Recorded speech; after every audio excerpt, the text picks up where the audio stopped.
Hello everyone, welcome to Sujit academy.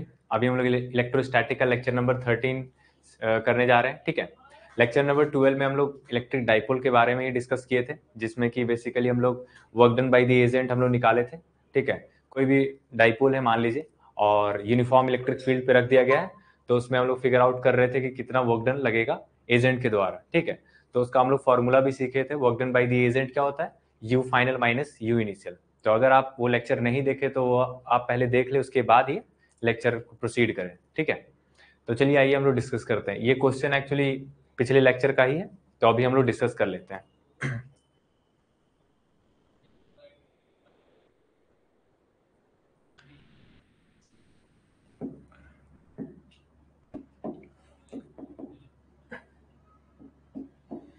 देखिए इसमें क्या दिया गया था क्वेश्चन। दो रिंग है, ठीक है, दो रिंग नहीं है, ये एक ही रिंग है। बेसिकली इनिशियल कंडीशन है, ये फाइनल कंडीशन है। एक्चुअली रिंग को ऐसे रखा गया था। ठीक है, यूनिफॉर्म इलेक्ट्रिक फील्ड यहाँ पे ई दिया गया है, इसका वैल्यू ई है, और लैम्डा इसका चार्ज डेंसिटी है, दैट इज प्लस लैम्डा यहाँ पे हाफ रिंग में बैठाया गया है, और माइनस माइनस जो माइनस लैम्डा है मतलब चार्ज डेंसिटी, उसको यहाँ पे बैठाया गया है। ठीक है, और रेडियस उसका आर है। यहाँ पे आप देख रहे हैं फिगर में 45 डिग्री इसको रोटेट कर दिया गया है, 45 डिग्री रोटेट कर दिया गया। ठीक है, एक्स एक्सिस के साथ अभी एंगल वो 45 डिग्री बना रहा है। तो आपसे पूछा जा रहा है अगर रिंग को रोटेट कर दिया जाए, ठीक है, रिंग को रोटेट कर दिया जाए, जैसे देख रहे हो आप हॉरिजॉन्टली कर दिया गया। ठीक है, टोटल उधर पॉजिटिव चार्ज आ गया और टोटल इधर नेगेटिव चार्ज आ गया। तो यहाँ पे आपको बताना है कि work done by the agent क्या होगा। ठीक है, हमने कल दो चीज सीखा था। देखिए कल हम लोग potential energy at an angle theta पे हम लोग समझे थे। माइनस माइनस यहाँ पे पी, देखो जरा, माइनस पी डॉट ई हम लोग समझे थे, है ना? यही था ना? और और वर्क डन बाय एजेंट क्या होता है sir? Work done by agent जो हमने सीखा था वो था you final minus you initial. ठीक है, तो इसी फॉर्मूला को यूज करके हम लोग यहाँ पे निकालने वाले हैं। ठीक है, तो जरा देखो, ये फाइनल कंडीशन है एंड ये इनिशियल कंडीशन है। ठीक है, और कितना वर्क लगा इसको रोटेट करने में एजेंट के द्वारा। ठीक है, चलिए, तो वर्क डन बाय एजेंट आपने देख लिया, that is you final minus you initial होता है। फॉर्मूला ऊपर वाला लगा लीजिए, कल हमने ये डिराइव किया था, पोटेंशियल एनर्जी से रिलेटेड था ये। हाँ, पोटेंशियल एनर्जी क्या है? Minus P dot E, that is P यहाँ पे डाइपोल है, डाइपोल मोमेंट है, और ई यहाँ पे इलेक्ट्रिक फील्ड है, यूनिफॉर्म इलेक्ट्रिक फील्ड। तो यहाँ पे जरा देखिएगा, you final that is minus P dot E हो गया। ठीक है, पी डॉट ई आप लिखना पड़ेगा यहाँ पे, और ये फाइनल कंडीशन पे है, माइनस माइनस ऑफ, माइनस यहाँ पे लगाना भूलना नहीं है। ठीक है, क्योंकि यहाँ पे ऑलरेडी यहाँ पे माइनस है, तो वही मैंने फाइनल कंडीशन के लिए लिख लिया पोटेंशियल एनर्जी, और इनिशियल कंडीशन के लिए पोटेंशियल एनर्जी लिख लिया। ठीक है, अब यहाँ पे कैसे सॉल्व कर रहे हैं? देखिए यहाँ पे डाइपोल एक्चुअली, हाँ एक चीज और समझ रहा था यहाँ पे कि ये एक्चुअली डाइपोल की तरह बिहेव करेगा। कैसे? देखो, ये प्लस चार्ज यहाँ पे बैठा हुआ है पूरा हाफ रिंग में, और माइनस चार्ज हाफ रिंग में, टोटल चार्ज को आप ऐड करो, यू विल गेट जीरो। ठीक है, तो डाइपोल का कंडीशन ही यहाँ पे सेटिस्फाई कर रहा है, दैट इज क्यू नेट। यहाँ पे पहला कंडीशन क्या था डाइपोल का? कि क्यू नेट हमारा जीरो होना चाहिए। तो टोटल नेट चार्ज यहाँ पे जीरो है इस सिस्टम में, तो मैं कह सकता हूँ कि ये डाइपोल यहाँ क्रिएट किया जा सकता है, इस सिस्टम को मैं डाइपोल बना सकता हूँ। ठीक है, तो यहाँ पे क्यू नेट जीरो आ गया। और जरा देखो कैसे बनाओगे, यहाँ पे हाफ रिंग का देखो ना, यहाँ पे हाफ रिंग का सेंटर ऑफ मास कहाँ आएगा? हाफ रिंग का सेंटर ऑफ मास कल ही मैंने डिस्कस किया था, टू आर अपॉन पाई पे आया था, है ना? टू आर अपॉन पाई पे होता है सेंटर ऑफ मास, मतलब जो टोटल चार्ज आपको दिख रहा है ना, डिस्ट्रीब्यूटेड फॉर्म में दिख रहा है। अगर मैं इसको centre of mass concept use करूं तो टोटल चार्ज यहाँ पे ये बिहेव करेगा सेंटर ऑफ मास पे पॉइंट चार्ज की तरह बिहेव करेगा। तो यहाँ पे टोटल चार्ज मान लीजिए यहाँ पे क्यू आ जाएगा प्लस क्यू, और उसी तरह यहाँ पे माइनस क्यू वाला इधर आ जाएगा। ठीक है, माइनस क्यू यहाँ पे आ जाएगा, दैट इज सेम चार्ज ही होगा। मैं अभी प्लस क्यू बोल रहा हूँ इसको, मतलब क्यू बोल रहा हूँ, तो क्यू निकाल लूंगा, लेमडा इंटू क्या हो जाएगा? लेमडा यहाँ पे चार्ज डेंसिटी दिया गया है। ठीक है, लेमडा यहाँ पे चार्ज डेंसिटी यहाँ पे दिया गया है, तो आप क्यू निकालना चाह रहे हो तो लेमडा वो क्या है? चार्ज डेंसिटी पर यूनिट लेंथ है ना। चार्ज डेंसिटी क्या होता है? पर चार्ज पर यूनिट लेंथ होता है। ठीक है, तो टोटल चार्ज, हाँ ठीक है, ये लैम्डा हो गया डेंसिटी, और कितने में डिस्ट्रीब्यूटेड है सर? एल लेंथ में, दैट इज पाई आर में डिस्ट्रीब्यूटेड है, यहां से यहां तक डिस्ट्रीब्यूटेड है प्लस चार्ज। ठीक है, माइनस चार्ज का भी देख सकते हैं आप, लेकिन क्यू निकालना है ना, तो यहाँ पे क्यू हो गया, यहाँ पे माइनस क्यू हो गया, सेम ही होगा, मैग्नीट्यूड तो सेम ही होगा। मैंने लैम्डा दोनों को दिया था, तो lambda is equal to Q is equal to lambda into total length कितना हो जाएगा, पाई इंटू आर हो जाएगा। बात समझ में आ रही है? ये चार्ज डेंसिटी है, that is charge per unit length है, ठीक है। तो कितना लेंथ में डिस्ट्रीब्यूटेड है, दैट इज पाई आर। तो Q is equal to lambda, और यहाँ पे पी भी निकालना है, ठीक है। पी भी आपको निकालना पड़ेगा। एक काम करते हैं, पहले इसको सॉल्व कर लेते हैं, उसके बाद पी कैलकुलेट, या फिर पी पहले कैलकुलेट कर लेते हैं अलग से। तो पी यहाँ पे कैलकुलेट कीजिएगा, कितना आ जाएगा। पी इज इक्वल टू क्या होता है बताओ, पी डाइपोल मोमेंट क्या होता है, इसका डेफिनेशन होता है charge into distance between them, ठीक है। तो चार्ज आपने निकाल लिया, यहाँ पे क्यू होगा। देखो डाइपोल कैसे क्रिएट हो रहा है, यहाँ पे सर प्लस चार्ज है और यहाँ पे ये माइनस चार्ज है, तो डाइपोल कुछ ऐसा बन रहा होगा, डाइपोल कुछ ऐसा बन रहा होगा। जरा बताओ, प्लस चार्ज और माइनस चार्ज, उन दोनों के बीच का डिस्टेंस निकाल लेंगे, क्योंकि सेंटर ऑफ मास का कॉन्सेप्ट मुझे पता है, दैट इज हाफ रिंग का सेंटर ऑफ मास का कितना दूरी पे रहता है, 2r अपॉन पाई पे होता है, और ये भी 2r अपॉन पाई, तो डिस्टेंस बिटवीन डाइपोल आ गया। देखो ना, इसको रिप्लेस मैं कर सकता हूँ, यहाँ पे इलेक्ट्रिक फील्ड है, यहाँ पे इलेक्ट्रिक फील्ड है, तो ऐसे में रिप्लेस कर सकता हूँ सर, ये प्लस क्यू हो गया और ये माइनस क्यू हो गया, और डिस्टेंस बिटवीन देम कितना हो जाएगा, 2r upon pi, 2r upon pi, तो कितना हो जाएगा, 4r अपॉन पाई हो जाएगा। Total total distance 4r upon pi हो गया, ये डिस्टेंस, और चार्ज भी आपको मालूम है, तो q into 4r upon pi, ठीक है। 4r अपॉन पाई, यहाँ पे देखो चार्ज है, चार्ज यहाँ पे ऑलरेडी मैं निकाल चुका हूँ लैम्डा के टर्म में, लैम्डा के टर्म में यहाँ पे निकला हुआ already, that is lambda pi R into 4r by pi हो गया, ठीक है। पाई से पाई कैंसिल हो गया, that is 4r square lambda, ठीक है। ये p आ गया, ठीक है। इस साइड में मैं कैलकुलेट कर लिया, p आ गया। अब इसको रिजॉल्व कर लेते हैं, इसको कैसे रिजॉल्व करना है, ठीक है। जरा देखिएगा, डॉट प्रोडक्ट है बेसिकली, डॉट प्रोडक्ट है माइनस पी डॉट ई, तो यहाँ पे माइनस एज इट इज बाहर निकल जाएगा, पी डॉट ई।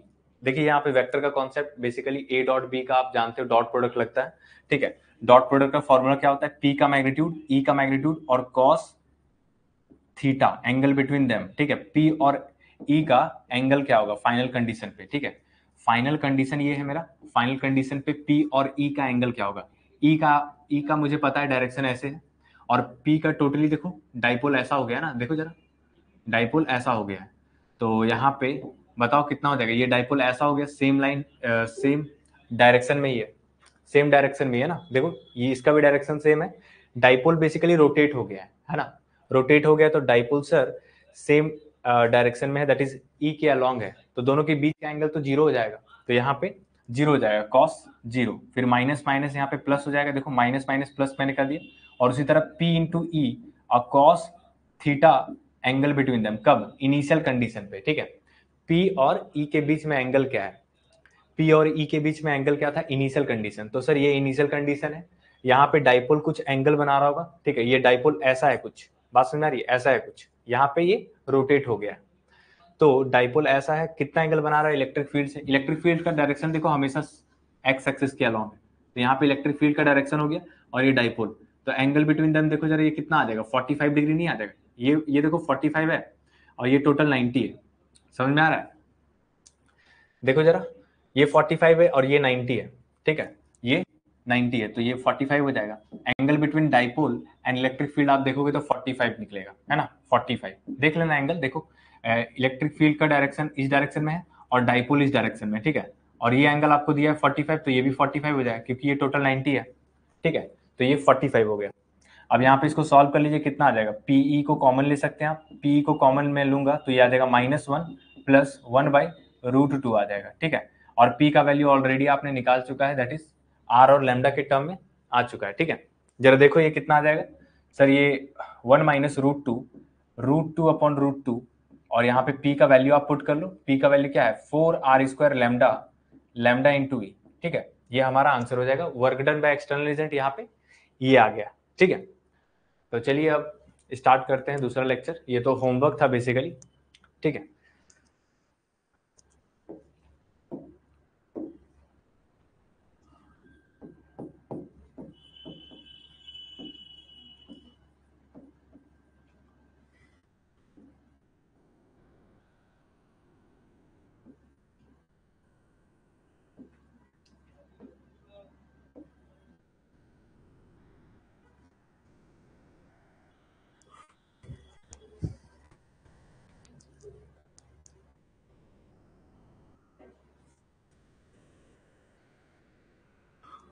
चलिए, force between charge and dipole, ठीक है।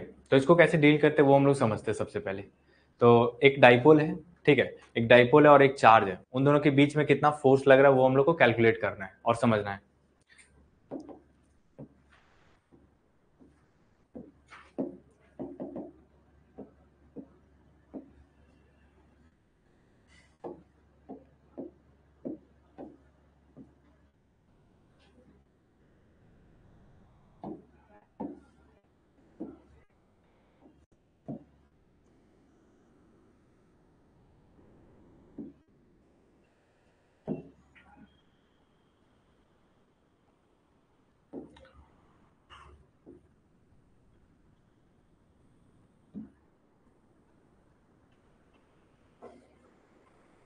चलिए देखिए, एक चार्ज है और एक डाइपोल है, तो इन दोनों के बीच में फोर्स ऑफ अट्रैक्शन जो भी आएगा, फोर्स ऑफ रिपल्सन या फोर्स ऑफ अट्रैक्शन, वो दोनों हम लोग देखते हैं। तो इसके कई तरीके हैं, इस क्वेश्चन को सॉल्व करने के कई तरीके हैं, ठीक है। तो सबसे पहले इस चीज को हम लोग समझेंगे। फोर्सेज देखो, यहाँ पे देखो डाइपोल, यहाँ पे डाइपोल है सर, यहाँ पे डाइपोल है तो minus Q not, minus Q इधर होगा और प्लस क्यू इधर होगा, ठीक है। बात समझ में आ रही है? माइनस क्यू इधर होगा और प्लस क्यू इधर होगा। अब इसको देखिए यार, ये प्लस चार्ज है, ठीक है, ये मेरा प्लस क्यू है। अब ये जो चार्ज है माइनस क्यू और ये प्लस क्यू, इसको तो अट्रैक्ट करेगा, ठीक है। इलेक्ट्रिक फील्ड मान लीजिए इस समय यहाँ पे डिस्टेंस बिटवीन देम अगर मैं आर बोल रहा हूँ, ठीक है, आर बोल रहा हूँ, ये रहा मेरा R total distance between them, ठीक है। अब यहाँ पे ये जो इलेक्ट्रिक फील्ड क्रिएट करेगा, ये स्मॉल चार्ज आपको दिख रहा है प्लस क्यू, यहाँ पे इलेक्ट्रिक फील्ड कितना क्रिएट करेगा, K Q upon R square create करेगा, ठीक है। तो यहाँ पे मान लेते हैं ई इलेक्ट्रिक फील्ड इसके कारण है, और यहाँ पे माइनस चार्ज जो है, तो माइनस चार्ज क्या होगा, अट्रैक्ट होगा कि रिपेल होगा, अट्रैक्ट होगा। तो इसको फोर्स किधर लगा, ऑब्वियस इधर डायरेक्शन में लगेगा, ठीक है। फोर्स इधर लग गया, और कितना लगेगा बताओ जरा, क्यू इंटू ई। क्या माइनस क्यू ई लिखना सही रहेगा क्या? हमने वो मैग्नीट्यूड लिख दिया और डायरेक्शन हमने दिखा दिया एरो से, तो बस हो गया ना। और यहाँ पे जरा देखो, ये प्लस क्यू, प्लस क्यू, और आपको पता है डाइपोल के बीच में डिस्टेंस हम लोग क्या करते हैं, नेग्लिजिबल होता है ना, मतलब बहुत स्मॉलेस्ट होता है। तो ये आर हो गया, तो इसको मैं डी आर बोल सकता हूँ, समझे? ये आर जो लेंथ है, मैंने क्या बोला था, आर जो होता है, आर जो होता है वो काफी ग्रेटर होता है, वो डिस्टेंस बिटवीन देम, ठीक है। तो अगर ये आर है तो वही मैं लिख दिया हूँ, ये डी आर लिख दिया हूँ, ठीक है, इन दोनों के बीच का डिस्टेंस डी आर लिख दिया, समझिएगा। फिर यहाँ पे इलेक्ट्रिक फील्ड मान लीजिए ई बना रहा है, तो इस केस में यहाँ पे कितना बना रहा होगा, इस पॉइंट पे, इस पॉइंट पे यहाँ पे ई माइनस डी, समझ में आया ये कैसे लिखा मैंने? यहाँ पे इलेक्ट्रिक फील्ड इस पॉइंट पे ई है, ठीक है। आप डी आर आगे गए, ठीक है, तो वहां पे इलेक्ट्रिक फील्ड कितना कम ही होगा ना, इसके कारण जो इलेक्ट्रिक फील्ड यहाँ पे क्रिएट किया गया आर डिस्टेंस पे, अगर वो आर डिस्टेंस में थोड़ा डी आर अगर मैं घसकूं तो कितना ई माइनस डी नहीं होगा। इलेक्ट्रिक फील्ड बेसिकली घट रहा है कि बढ़ रहा है? घट रहा है, इसीलिए ई माइनस डी मैंने लिख लिया, ठीक है, ई माइनस डी लिख लिया। तो इसको जो फोर्स लगेगा बताओ, ई माइनस डी, यहाँ पे इलेक्ट्रिक फील्ड है, ठीक है, इस पॉइंट पे इलेक्ट्रिक फील्ड यहाँ पे ई माइनस डी है, और ये चार्ज कितना है, चार्ज यहाँ पे प्लस क्यू है, तो फोर्स किधर लगेगा इसको जरा बताओ तो, डायरेक्शन, डायरेक्शन रिपेल ना, हाँ इधर होगा, ठीक है। तो यहाँ पे मैं बना देता हूँ, ठीक है, ये क्या हो जाएगा, Q into E minus D हो जाएगा, ठीक है। अब ये सिस्टम पे देखो, एक ये चार्ज था, दूसरा ये चार्ज था, एक ही डाइपोल में क्या है, दो चार्ज है ना, एक प्लस क्यू एक माइनस क्यू है। यहाँ पे इसके कारण कितना इलेक्ट्रिक फील्ड लग रहा है, मतलब फोर्स कितना लग रहा है, क्यू इंटू ई लग रहा है, और यहाँ पे देख सकते हो Q into E minus D लग रहा है। अब नेट फोर्स ऑन सिस्टम आप निकाल सकते हो, देखो एक सिस्टम है बेसिकली, ठीक है, सिस्टम है सर, एक फोर्स इधर लग रहा है, कितना लग रहा है, क्यू ई लग रहा है, और ये फोर्स हमको पता चल गया इधर के डायरेक्शन में लग रहा है, that is Q into E minus D लग रहा है, ठीक है, ई माइनस डी। अब यहाँ पे नेट फोर्स ऑन सिस्टम में लिखूं तो एफ नेट बराबर, एफ नेट देखो बड़ा कौन सा फोर्स है ये जरा बताओ, कौन सा ग्रेटर फोर्स होगा, ऑब्वियस है ये वाला फोर्स बड़ा होगा। देखो ना, ये ई माइनस डी तो घट गया ना इंटेंसिटी, और चार्ज तो सेम है, तो ये फोर्स बड़ा होगा तो अट्रैक्टिव होगा, मतलब ये अट्रैक्ट कर रहा होगा, ये चार्ज इसको अट्रैक्ट कर रहा होगा, है ना, ये चीज। तो फोर्स इज इक्वल टू क्या हो गया, ये बड़ा चार्ज हो गया, तो ये माइनस ये कर दूं मैं, ठीक है, क्योंकि ये देखो ना, ये इस डायरेक्शन में वो इस डायरेक्शन में, तो ऑब्वियस से माइनस होगा, तो Q E minus Q E minus D हो जाएगा, ठीक है। यहाँ पे जरा देखो, ये क्यू ई हो गया minus Q E plus Q into D हो गया, ठीक है। तो यहाँ पे क्यू ई कैंसिल हो गया, और क्यू इंटू डी आ गया, ठीक है, डी आ गया, और ये क्या आ गया, एफ नेट आ गया, एफ नेट आ गया। अब मैं क्या कर रहा हूँ, कि यहाँ पे प्रोसेस यही है, ठीक है। बहुत तरीके हैं इसके, वो सब सारे मेथड भी देखेंगे हम लोग। Q इंटू डी आ गया। अब यहाँ पे क्या करना है जरा बताओ, फोर्स dr से ऊपर नीचे मल्टीप्लाई कर लीजिए। dr से ऊपर नीचे मल्टीप्लाई करने के बाद देखिएगा ये प्रोसेस है, ठीक है। अभी ये समझिए, उसके बाद और भी क्वेश्चंस लाएंगे इसी से रिलेटेड करेंगे, तो आपको धीरे धीरे समझ में आने लगेगा। तो यहाँ पे dr से ऊपर नीचे मैं मल्टीप्लाई कर लिया। अब क्यों मल्टीप्लाई किया वो भी आपको समझ में आ जाएगा, ठीक है। ऊपर नीचे dr और यहाँ पे dr से मल्टीप्लाई कर लिया। अब देखो q इंटू डी आर मैं एक जगह लिख दे रहा हूँ और d अपॉन डी आर को एक जगह लिख दे रहा हूँ, ठीक है। यहाँ पे q इंटू डी आर देखो क्या बन गया, q इंटू डी आर अगर मैं लिखूं, यहाँ पे देखो q into D R, q charge है और डी आर लेंथ है, तो ये डाइपोल नहीं बन गया। p एक्चुअली है क्या सर, चार्ज। चार्ज क्या है, देखो चार्ज क्या है, प्लस क्यू है, कोई भी एक चार्ज को उठा लो, और डिस्टेंस बिटवीन देम कितना है, डी आर है। तो ये q इंटू डी आर क्या बन गया, ये p बन गया। तो ये एक्चुअली क्या है, p into D by D are हो गया, ठीक है, डी बाई डी आर। चलिए अब डी बाई डी आर कैसे निकलेगा, इलेक्ट्रिक फील्ड किसके कारण था बताओ, इलेक्ट्रिक फील्ड ये इस चार्ज के कारण था ना, मैं इस पे फोर्स निकाल रहा हूं, ठीक है, मैं इस पे फोर्स निकाल रहा हूं इस डाइपोल पे, तो इलेक्ट्रिक फील्ड इसके कारण ही दिया गया था। इलेक्ट्रिक फील्ड यहाँ पे ई यहाँ था, ई माइनस डी, फिर और घटते जाएगा, है ना, समझ में आ रहा है। तो इलेक्ट्रिक फील्ड जो है यहाँ पे जरा देखो, इलेक्ट्रिक फील्ड यहाँ पे कितना क्रिएट किया होगा इस पॉइंट पे, के क्यू अपॉन आर स्क्वायर, यही ना। अब डी अपॉन डी आर में निकालो तो क्या आ जाएगा जरा बताओ, डी अपॉन डी आर ये आ जाएगा -2 के क्यू अपॉन आर क्यू, ठीक है। के क्यू बेसिकली कांस्टेंट है, आर के रिस्पेक्ट में मैं डिफ्रेंशिएट कर दिया हूं, तो ये इतना बन जाएगा। अब d upon D r is equal to this आ गया, ठीक है, दिस आ गया। अब यहाँ पे डी अपॉन डी आर लिख लीजिए, तो आपका कितना आ गया आंसर जरा बताओ। पुट करने के बाद यहाँ पे देखो F net is equal to कितना आ रहा है, F net is equal to P into D by D R, that is minus. और यहाँ पे आप देखो मैग्नीट्यूड, देखो डायरेक्शन पहले आप डिसाइड कर लिए हो, ठीक है, डायरेक्शन ऑलरेडी डिसाइड कर लियो कि ये अट्रैक्ट हो रहा है, ठीक है, डायरेक्शन ऑलरेडी आप डिसाइड कर लियो अट्रैक्ट हो रहा है ये, और ये भी इधर आ रहा होगा, सामने आ रहा होगा। तो यहाँ पे माइनस आप यहाँ पे आ रहा है ना, इसको मॉड भी ले सकते हो, क्योंकि डायरेक्शन तो आपको पता चल गया, बाद में वेक्टर में इसको ट्रांसफॉर्म कर लेंगे। पहले मैग्नीट्यूड लिखो, नेट फोर्स कितना होगा, पी इंटू 2 के क्यू अपॉन आर क्यू, ठीक है, ये आ गया। और ये टोटल अगर 2 के P Q upon are Q आ गया। और अगर वेक्टर फॉर्म में अगर मैं लिखने बोलूँ, ठीक है, वेक्टर फॉर्म में, मान लो वेक्टर फॉर्म में, तो कैसे लिखोगे सर, ये इस डायरेक्शन में देखो ना, इस डायरेक्शन में फोर्स लग रहा है ना, तो इस डायरेक्शन को अगर मैं एक्स एक्सिस बोल रहा हूँ तो ये आई कैप हो जाएगा, और माइनस एक्स एक्सिस बोल रहा हूँ तो माइनस आई कैप हो जाएगा। अगर मैं वाई एक्सिस बोलूंगा तो क्या हो जाएगा, जे कैप हो जाएगा। जैसे आप साइन लोगे, जैसे आप मतलब एक्सिस लोगे, एक्सिस जैसा एग्जामिनर देगा उसके अकॉर्डिंग हम लोग वहां पे साइन लगा देंगे, ठीक है। तो यहाँ पे देखो जरा, ये कितना आ रहा है, that is minus J cap, minus I cap आ रहा है ना, माइनस आई कैप आ रहा है। अगर मैं उसको नेगेटिव एक्स एक्सिस बोल रहा हूँ तो वेक्टर फॉर्म में अगर लिखना चाहो तो आप, ठीक है। जरा देखो, और फिर दूसरा तरीका देखो, ये मेथड 1 था, ठीक है, कैसे समझना है, समझ गए ना। ये न्यूटन लॉ, मतलब जो भी है न्यूटन लॉज ऑफ मोशन से ही रिलेटेड है समथिंग, है ना। फोर्स इस पे कितना लग रहा है सिस्टम पे, इस पे कितना फोर्स लग रहा है, उसी से तो रिलेट करना था इसमें। और मेथड 2 देखिएगा,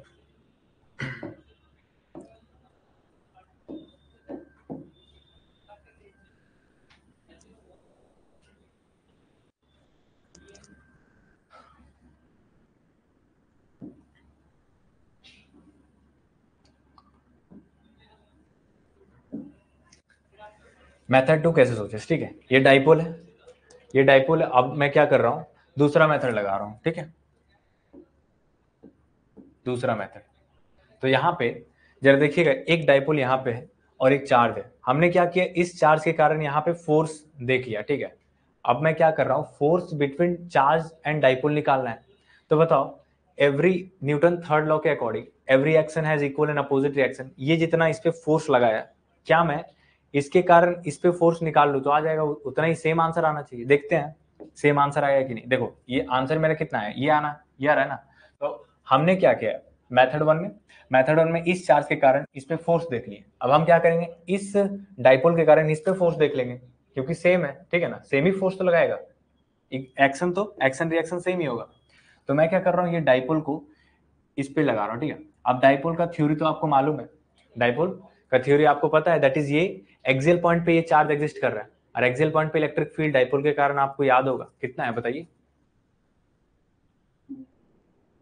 एक्सियल पॉइंट पे भूल गए, कल ही तो बताया था मैंने, इलेक्ट्रिक फील्ड यहाँ पे एक्सियल पॉइंट पे अट्रैक्शन हमेशा सेम डायरेक्शन में होता है। एक्सियल पॉइंट पे हमेशा हेड के अलॉन्ग ही होता है इलेक्ट्रिक फील्ड का डायरेक्शन आपने फिक्स कर लिया, देखो अट्रैक्ट ही हो रहा है, ठीक है, इस पे बेसिकली, और उस सिस्टम को अट्रैक्ट इधर कर रहा होगा, और ये जो मैग्नीट्यूड बेसिकली सेम होगा, बट ये जो डाइपोल इसको अट्रैक्ट कर रहा है, और ये चार्ज डाइपोल को इधर अट्रैक्ट कर रहा है, ठीक है, बात समझ आ रही है। तो ये तो ऑब्वियस है, इसके कारण इस पे अगर फोर्स लिखना चाहेंगे तो ऑब्वियस है अट्रैक्ट करेगा, और कितना वैल्यू आता है बताओ। अगर मैं लिखूं इलेक्ट्रिक फील्ड लिखो तो इस पे इलेक्ट्रिक फील्ड फोर्स लिखो तो क्या आ जाएगा, force is equal to Q into electric field, ठीक है। अब क्यू तो एज इट इज, ठीक है, और इलेक्ट्रिक फील्ड किसके कारण, डाइपोल के कारण, और डाइपोल के कारण कितना आता है 2kp अपॉन आर क्यू, और डायरेक्शन अगर मैं लिखूं, मैं फोर्स ऑन किस पे लिख रहा हूँ जरा बताओ, फोर्स ऑन में क्यू लिख रहा हूँ, है ना, फोर्स ऑन क्यू था और वो फोर्स ऑन डाइपोल था, तो फोर्स ऑन क्यू यहाँ पे क्यू इंटू, अगर मैं इसको और मैनिपुलेट करूँ, K P Q upon are Q आ गया, ठीक है, फोर्स ऑन क्यू आ गया। अगर वेक्टर फॉर्म में लिखना चाहो तो ये प्लस आई कैप की तरह ट्रीट कर रहा है, देखो ये जो फोर्स है जस्ट इक्वल एंड अपोजिट हो जाएगा, है ना, क्योंकि इसका जो जितना लग रहा है फोर्स, मैग्नीट्यूड तो सेम होगा बट डायरेक्शन डिफरेंट होगा, तो यहाँ पे मैग्नीट्यूड मैंने क्या किया, यहाँ पे लिख लिया इसके कारण। तो फोर्स ऑन अगर डाइपोल पूछा जाए तो मैग्नीट्यूड तो वही होगा बट डायरेक्शन हमको पता है, ये अट्रैक्टिव, ठीक है, तो 2kp Q upon are Q हो गया, और डायरेक्शन से मल्टीप्लाई कर देंगे, दैट इज माइनस आई के। अब देखो यही आंसर नहीं आया था, है ना, तो दूसरा मेथड हो गया, दूसरा मेथड, और फिर हाँ एक और मेथड देखते हैं, तीसरा मेथड, ठीक है। देखो ना 2-3 क्वेश्चन करेंगे ना तो आपको फील आने लगे कि कैसे अप्रोच किया जा रहा है, ठीक है। तीसरा मेथड बेसिकली इसमें क्या किए, पहले इस चार्ज के कारण देख लिए, इस पे निकल रहा था यहाँ से आंसर, फिर सेकंड मेथड में क्या किए हम लोग, क्या किए फिर इस डाइपोल के कारण इस पे फोर्स लिख लिए, ठीक है, नजरिया चेंज कर लिया, बेसिकली दोनों में देख लिए कैसे आ रहा आंसर, और थर्ड वाले केस में हमने क्या करे, पोटेंशियल एनर्जी का यूज करेंगे, ठीक है, ठीक, उससे आसानी से एक बार में आ जाता है आंसर।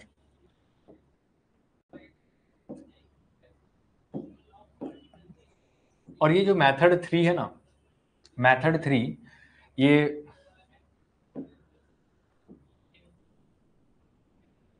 मेथड 3 जो मैं लगाने वाला हूं,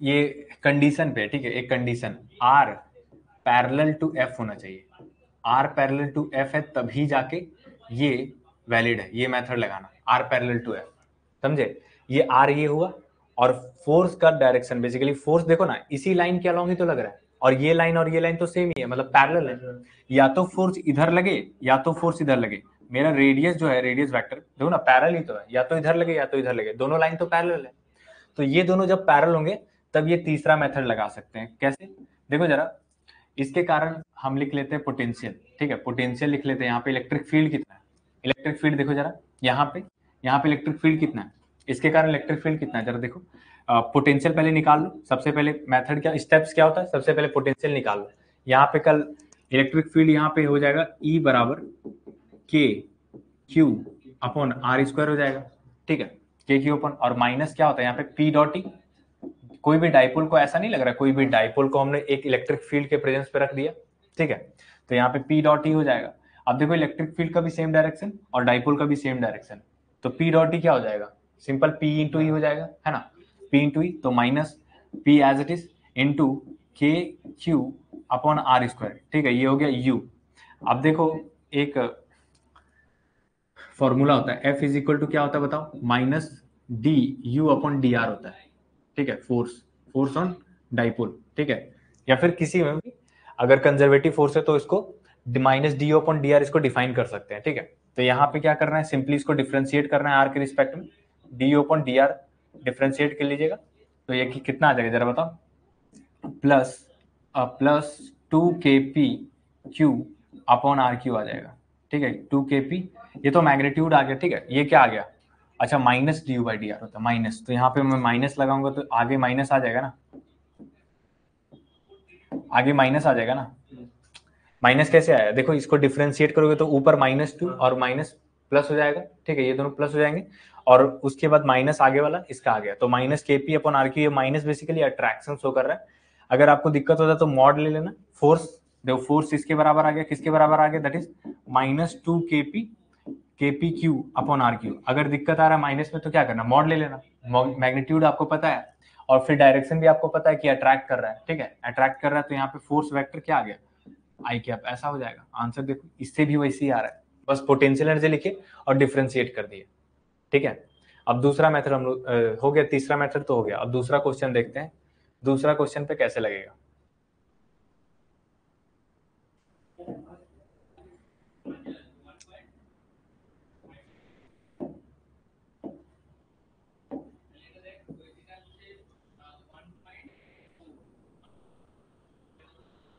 आर और एफ पैरेलल होगा तभी ये मेथड लगेगा, ठीक है। अच्छा ये रहने दो,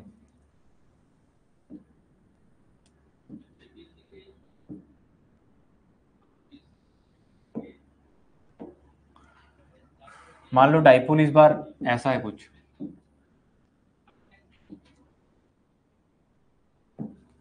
और ये पी रहा, ठीक है, आपको निकालना है force of attraction between dipole and charge, कैसे निकालोगे, ठीक है। तो मेथड 1 पहले देख लेंगे। मेथड 1 हम लोग क्या किए थे, देखो धीरे धीरे याद होने लगेगा।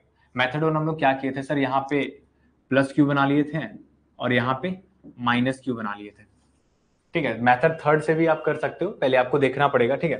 प्लस क्यू और माइनस क्यू बना लिए, और यहाँ पे इसके कारण देखो इलेक्ट्रिक फील्ड कितना आएगा सर, यहाँ पे इलेक्ट्रिक फील्ड यहाँ पे ऐसा आएगा, देखो, है ना, और यहाँ पे इसके कारण फोर्स इसको ऐसे ही रिपेल कर रहा होगा, बेसिकली इसको अट्रैक्ट कर रहा होगा, इसको अट्रैक्ट कर रहा होगा, यहाँ पे ऐसा कुछ, मतलब इस डायरेक्शन में होगा, समझ में आ रहा है कि नहीं। इस चार्ज को तो अट्रैक्ट ही करेगा ना, और उस चार्ज को रिपेल करेगा।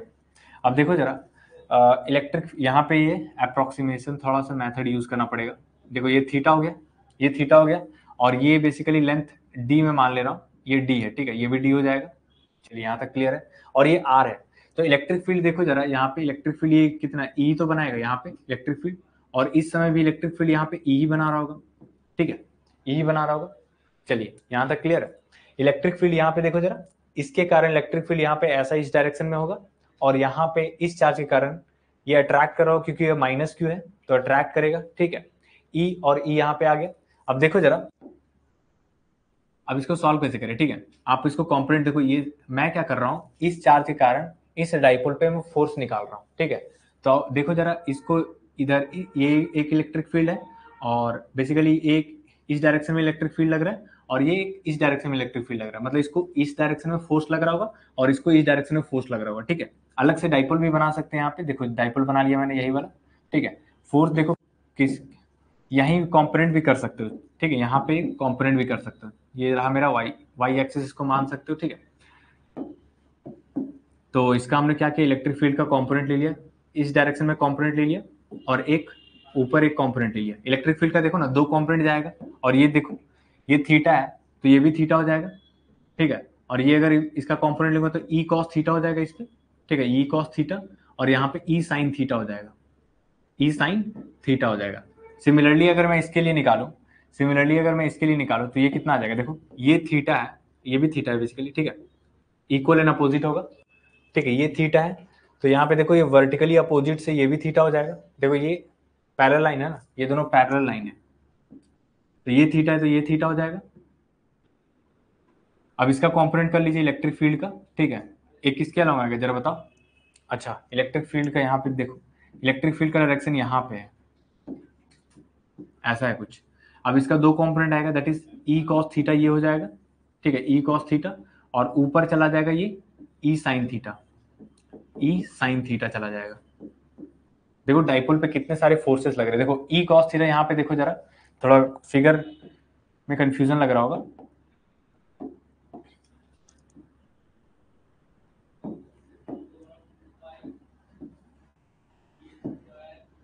ठीक है, मैं फोर्सेस को दिखा रहा हूँ, ये येलो से मैं फोर्सेस को दिखा रहा हूँ, फोर्सेस एक्चुअली ब्रेक डाउन हो चुके हैं, ठीक है, ऐसे ऐसे फोर्स लग रहे हैं, ठीक है। देखो जरा इलेक्ट्रिक फील्ड यहाँ पे और यहाँ पे देखो सेम डायरेक्शन में, ठीक है, ये फोर्सेस एक्चुअली जुड़ जाएंगे। देखो ना सिस्टम पे ये जो डाइपोल है, वो सेम डायरेक्शन में फोर्सेस लग रहा है ना। देखो ई साइन थीटा और ई साइन थीटा ये ऐड हो जाएगा, और ये वाला पार्ट क्या हो जाएगा, कैंसिल हो जाएगा। देखो एक्स की ई कॉस थीटा से ई कॉस थीटा कैंसिल हो गया, और ये वाला ऐड हो जाएगा।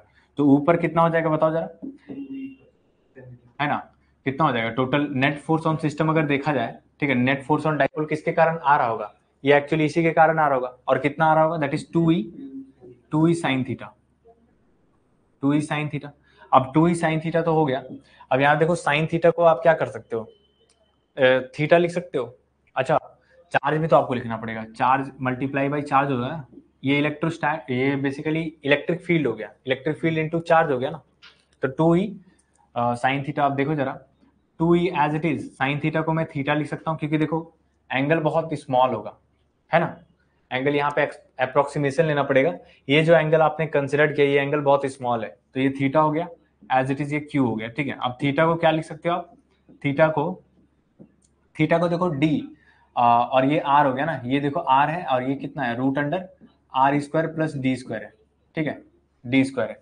थीटा को क्या लिख सकते हो, दिस अपॉन दिस लिख सकते हो ना। देखो ना ये बहुत बेसिकली ये जो लेंथ है और ये जो लेंथ है ये सेम ही होगा, समझ में आया ये चीज। नहीं तो वैसे भी कर सकते हो, साइन थीटा को आप क्या लिख सकते हो, साइन थीटा को बहुत स्मॉल है तो थीटा लिख दिया आपने, और थीटा इज इक्वल टू आप क्या लिख सकते हो, एल बाई आर। जैसे ये आर्क होता है, आपने आर्क में पढ़ा है, दैट इज ये आर्क है, ठीक है, ये लेंथ एल है और रेडियस आर है और ये थीटा है, तो वैसा ही कुछ यहाँ पे बन रहा है। तो यहाँ पे theta is equal to L by R होता है, मतलब L is equal to R theta में लिख सकता हूँ, ठीक है। Theta is equal to basically L by R, यही तो पढ़े थे ना, theta is equal to L by R. तो यहाँ पे एल क्या है सर, एल यहाँ पे डी है, ठीक है, डी बाई, और आर क्या है यहाँ पे, आर ये सेम ही होगा बेसिकली, ये भी आर ही होगा, ठीक है, क्योंकि डी बेसिकली बहुत छोटा है, डी देखो बहुत छोटा है तो उसको आप 0 के बराबर लिख सकते हो, तो ये आर के बराबर आ जाएगा, ठीक है, ये भी आर है और ये भी आर है और ये डी था। तो यहाँ पे थीटा को मैंने क्या लिख लिया, थीटा को डी बाई आर, तो यहाँ पे डी बाई आर आ गया इंटू क्यू आ गया, ठीक है। अब यहाँ देखो 2d क्यू को एक साथ लिखो, ठीक है, और ई बाई आर को एक साथ लिखो, ठीक है। ये देखो ये वाला पार्ट को यहाँ पे 2d, इसको क्या लिख सकते हैं जरा बताओ ना, हाँ p लिख सकता हूँ, q into 2d is equal to p लिख सकता हूँ मैं, ठीक है। तो ये p हो गया इंटू ई बाई आर, और इलेक्ट्रिक फील्ड कितना है जरा बताओ तो, इलेक्ट्रिक फील्ड कितना है, के क्यू अपन इलेक्ट्रिक फील्ड यहाँ से यहाँ तक, और डिस्टेंस बिटवीन दिस और डिस्टेंस देखो ना अप्रोक्सीमेशन से ये R square plus D square, और डी बेसिकली बहुत छोटा था उसको 0 कर लिए, तो ये आर के बराबर आ गया, तो K Q upon R square आ गया, K Q upon R cube, P into K Q upon R cube में लिख देता हूँ, के क्यू अपन आर क्यू, ठीक है, बेसिकली आर स्क्वायर उसका और एक 1 बाई आर, तो K P Q upon are Q आ गया तुम्हारा, फोर्स आ गया। ये पहला मेथड हो गया, ठीक है, ये पहला मेथड हो गया।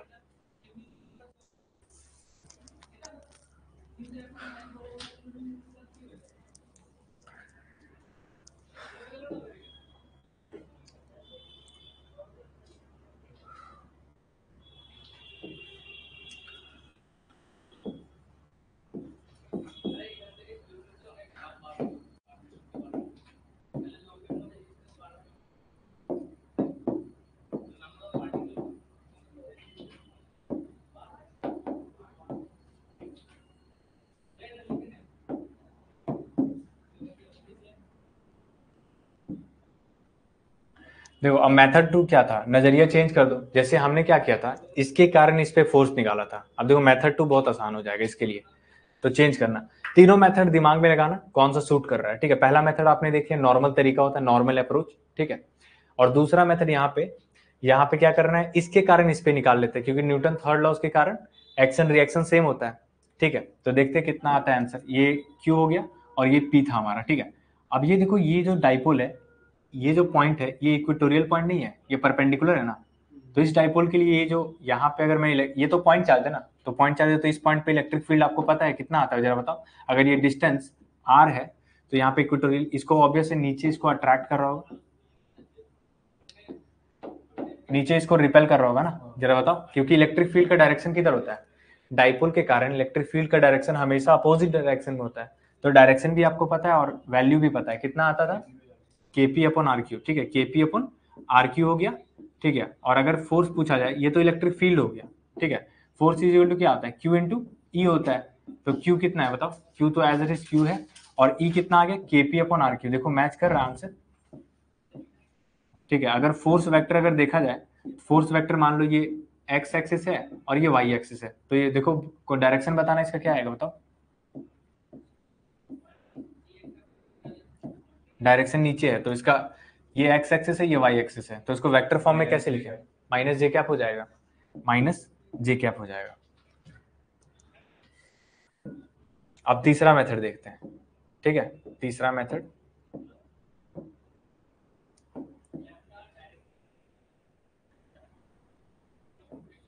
उसको मैंने यहां लिखा है, ठीक है। तीसरा मेथड क्या है कि देख लो सबसे पहले आर और एफ पैरेलल है कि नहीं, ठीक है। देखो आर और एफ पैरेलल है, इसमें दोनों नजरिए से देख सकते हो आप। मेथड 3 क्या था, आर और पैरेलल एफ होना चाहिए, ठीक है। तो फोर्स किधर लग रहा है, फोर्स किधर लग रहा है, यहाँ पे आर और एफ का कॉन्सेप्ट यहाँ पे फेल हो गया। देखो देखो जरा, ये फोर्स का डायरेक्शन इधर आया था ना, फोर्स का डायरेक्शन इधर है, और आर देखो, आर का डायरेक्शन देखो इधर है सामने, ठीक है। इन दोनों के बीच का एंगल कितना है बताओ जरा, 90 डिग्री है ना।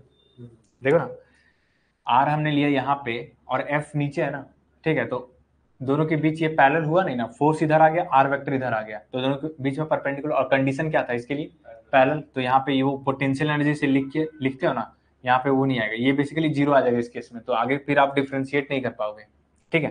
तो यहाँ पे जीरो आ जा रहा है, क्योंकि आप देखो ना फोर्स बेसिकली इसके कारण आप लिखना चाह रहे हो, या फिर यहाँ पे भी इसके कारण उस पर देख लो ना, पोटेंशियल एनर्जी डाइपोल पे ही लगता है, ठीक है। तो यहाँ पे देखो इलेक्ट्रिक फील्ड, इलेक्ट्रिक फील्ड इस डायरेक्शन में होगा, इलेक्ट्रिक फील्ड मतलब बेसिकली फोर्स इसको नीचे लग रहा है, तो ऑब्वियस उसको फोर्स ऊपर लग रहा होगा, every action has equal and opposite reaction, तो इसको फोर्स नीचे लग रहा है तो उसको ऊपर लग रहा होगा। और आर वेक्टर आप देख सकते हो इस डायरेक्शन में, ठीक है, और एफ वेक्टर, तो दोनों के बीच में एंगल 90 डिग्री है।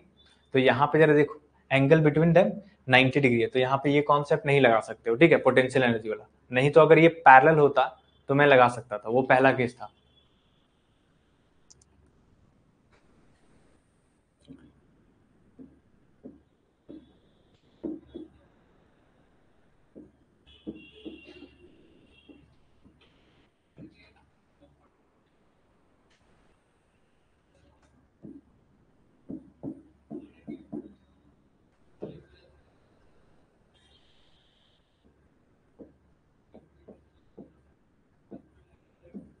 अब ये बना लोगे, देखो ये डाइपोल है, एक यहाँ पे है,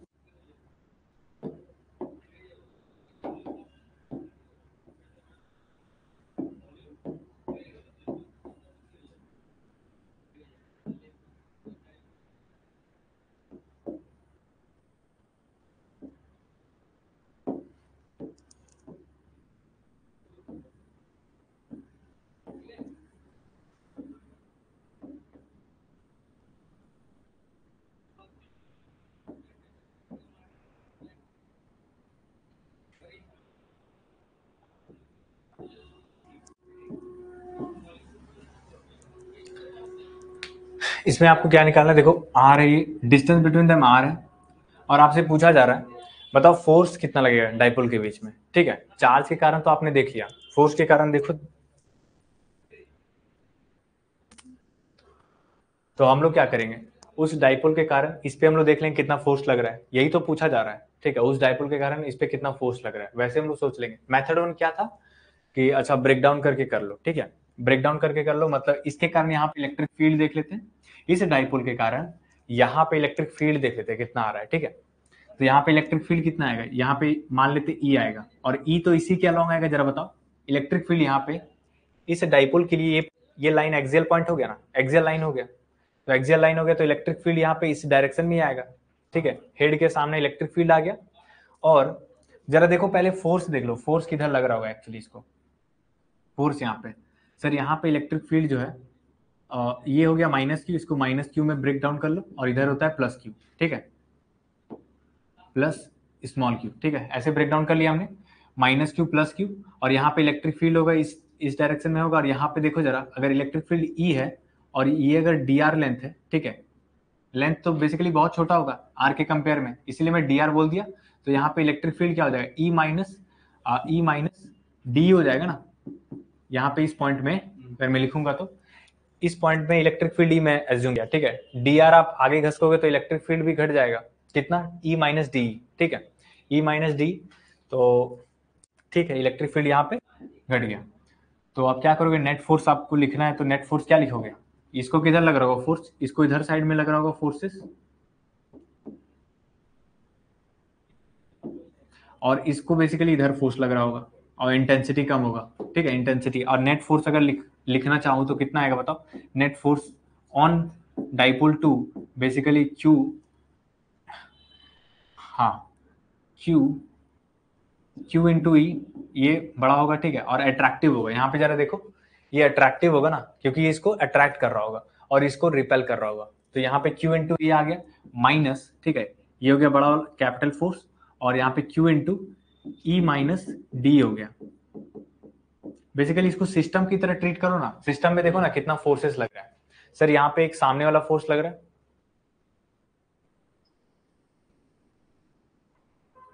देखो यहाँ पे ये सामने वाला फोर्स कितना लग रहा है, that is this one and this one, ठीक है, this one and this one, Q E minus Q E plus Q into D, ठीक है, क्यू ई से क्यू ई कैंसिल, और यहाँ पे क्यू इंटू डी आ गया, ठीक है, और ये आ गया एफ नेट, ठीक है, एफ नेट आ गया, एफ नेट आ गया। अब मैंने क्या बोला था, डी आ गया ना, ऊपर नीचे डी आर से मल्टीप्लाई कर लो, पहला केस तो यही था ना, ऐसा ही कुछ एनालिसिस करना है। तो Q इंटू डी आर यहाँ पे आ गया, और Q इंटू डी आर क्या बन गया बताओ, Q इंटू डी आर, ये D अपॉन डी आर आ गया। अब इसको आप क्या लिख सकते हो, ये बेसिकली P के बराबर लिख सकते हो, ये Q इंटू डी आर, देखो ना ये P2 है ना, ये P2 है, तो P2 into D upon D R. अब इलेक्ट्रिक फील्ड किसके कारण, इलेक्ट्रिक फील्ड किसके कारण, इसके कारण ना, इलेक्ट्रिक फील्ड यहाँ पे इसके कारण ही है ना, यही तो क्रिएट कर रहा है और यही तो फोर्स लगा रहा होगा। तो यहाँ पे जरा देखो ये कितना आ जाएगा sir, F net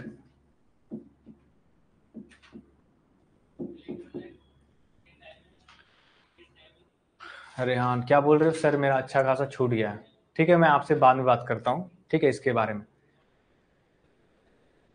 F net यहाँ पे क्या है, P two D upon D R, तो पी टू यहाँ पे एज इट इज। अब इलेक्ट्रिक फील्ड बताओ एक्सियल पॉइंट पे कितना आएगा, इलेक्ट्रिक फील्ड कौन क्रिएट कर रहा है, ये डाइपोल क्रिएट कर रहा है, और कितना एक्सियल पॉइंट पे कितना इलेक्ट्रिक फील्ड होता है बताओ, 2 kp अपॉन आर क्यू, ठीक है, 2 kp अपॉन आर क्यू। तो यहाँ पे इलेक्ट्रिक फील्ड अगर मैं लिखूं तो होता है 2 kp 1 होगा ना, kp 1 होगा अपॉन आर क्यू हो जाएगा। और आपसे पूछा जा रहा है डी अपॉन डी आर, तो डी अपॉन डी आर निकालो, डी अपॉन डी आर यहाँ पे निकालोगे तो -6 K P1 upon R to the power 4 आ जाएगा, ठीक है, आर टू दी पावर 4 आ जाएगा।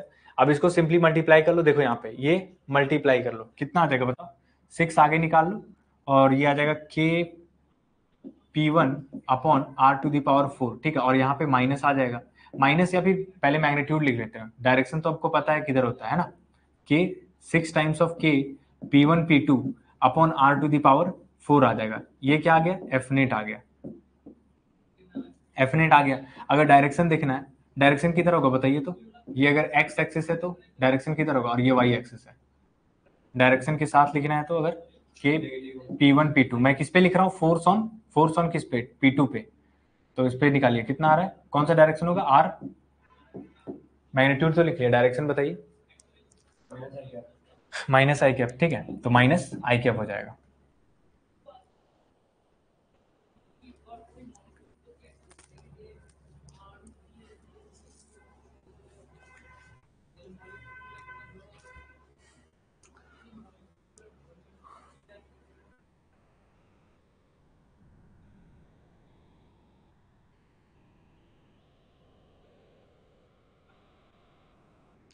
मेथड 2 भी देख सकते हो, तरीका समझ में आ गया क्या चल रहा है, मतलब कैसे डील कर रहा है इस क्वेश्चन को, है ना।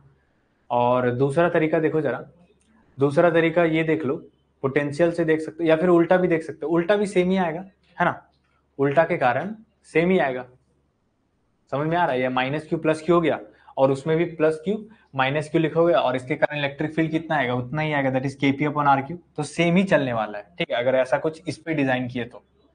मान लो मेथड 2 भी सेम ही चलने वाला है, मेथड 3 देखते हैं यहाँ पे, मेथड 3 यहाँ पे लगता है कि नहीं, मेथड 3 का कंडीशन क्या था इसमें, आपको याद है मेथड 3 का कंडीशन क्या था,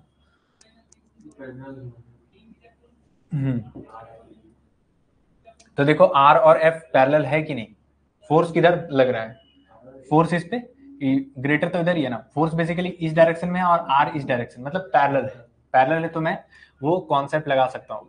method 3 R parallel to F आ रहा है, ठीक है, R parallel to F, R parallel to F, तो मेथड वो लग सकता है। तो क्या हो जाएगा, सबसे पहले पोटेंशियल एनर्जी डिफाइन करते हैं, माइनस P डॉट E। आप किस पे लिख रहे हो, देखो P2 पे लिख रहे हो, ठीक है, पोटेंशियल एनर्जी मैं वहां पे लिख रहा हूँ, ठीक है, तो P2 उसका आएगा, इलेक्ट्रिक फील्ड किसका आएगा, इसके कारण आएगा, E1 के कारण आएगा।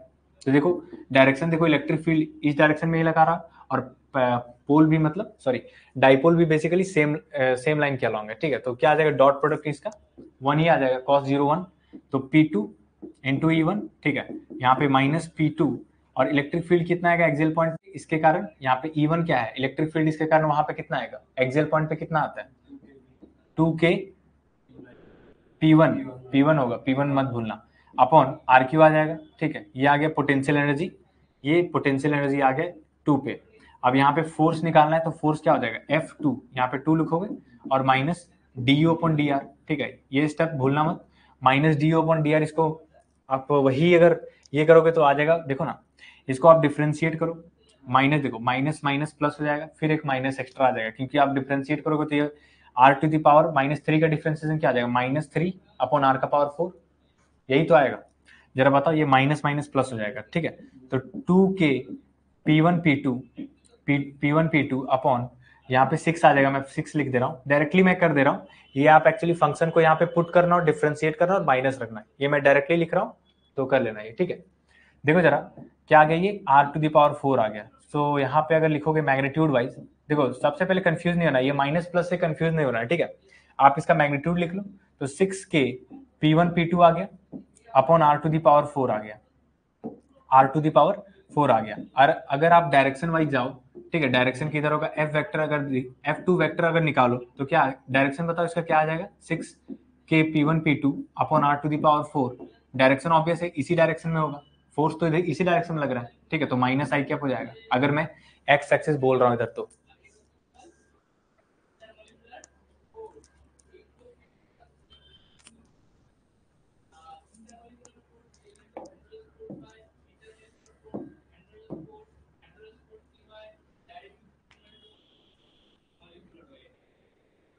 चलिए आगे बढ़ते, ठीक है।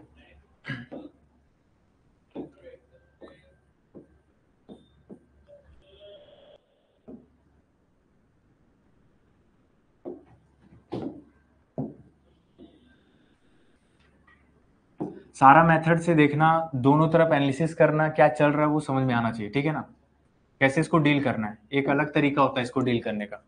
और ये रहा मेरा P1 और ये रहा मेरा P2, ठीक है, और ये डिस्टेंस बिटवीन देम R है,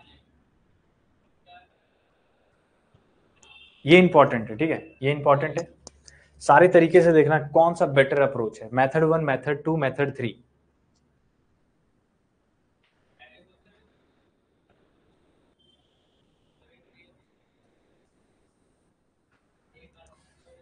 क्या निकालना है, forces between dipole P1 and P2, distance between them R यहाँ पे दिया गया है।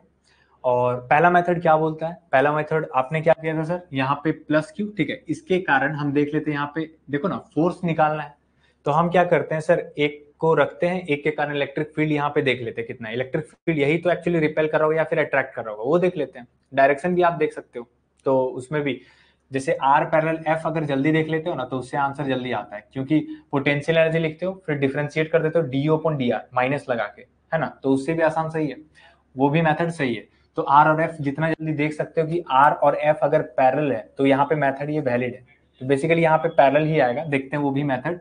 सबसे पहला मेथड क्या है अप्रोच, कि प्लस क्यू और माइनस क्यू, ये ऑलवेज वैलिड है, ऐसे सोच सकते हो, ये प्लस क्यू हो गया, ये माइनस क्यू हो गया, ऑब्वियस है, ठीक है, प्लस क्यू माइनस क्यू। अब हम लोग क्या करेंगे, प्लस क्यू माइनस क्यू, तो यहाँ पे आपको देखो बहुत सारे फोर्सेस एक्चुअली, डाइपोल को आपको ये करना पड़ेगा, डाइपोल को कंपोनेंट लेना पड़ेगा, इसके कारण देखो ना यहाँ पे इलेक्ट्रिक फील्ड कितना आएगा, इसके कारण आपको देखना पड़ेगा यहाँ पे इलेक्ट्रिक फील्ड, फिर यहाँ पे इलेक्ट्रिक फील्ड देखना पड़ेगा, देखो ना कॉस थीटा, यहाँ पे मान लो ये थीटा है, स्मॉल एंगल थीटा है, तो आपको इसको कंपोनेंट ही करना पड़ेगा, तभी तो वो आप निकाल पाओगे, तो ये थोड़ा सा लेंदी हो जाएगा इस केस में, इस नजरिए से, मतलब इस पे अगर निकाल रहे हो इसके कारण, मैं क्या कर रहा हूं कि नेक्स्ट में क्या करूंगा, इसके कारण मैं इस पे निकालूंगा, तो देखना आसान हो जाएगा क्वेश्चन।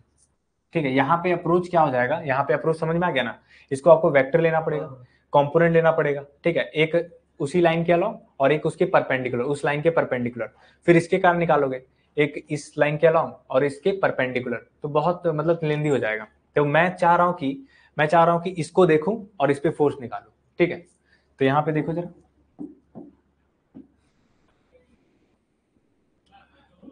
तो जैसे इसको माइनस क्यू प्लस क्यू किए, तो मैं सिमिलरली यहाँ पे प्लस क्यू कर लेता हूँ और यहाँ पे माइनस क्यू कर लेता हूँ। अब देखो ये कितना आसान बन गया। यहाँ पे P2 को मैं देख लिया। ठीक है, अब P2 के कारण इलेक्ट्रिक फील्ड आपको पता है, ये एक्चुअली क्या है, ये P2 के लिए ये जो लाइन है इक्वेटोरियल पॉइंट है, इक्वेटोरियल पॉइंट है।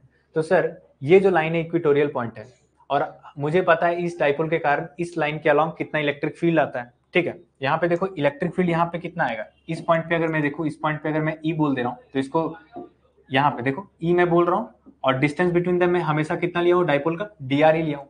ये r है, r बहुत बड़ा होता है, इसलिए मैं इसको dr बोल रहा हूँ।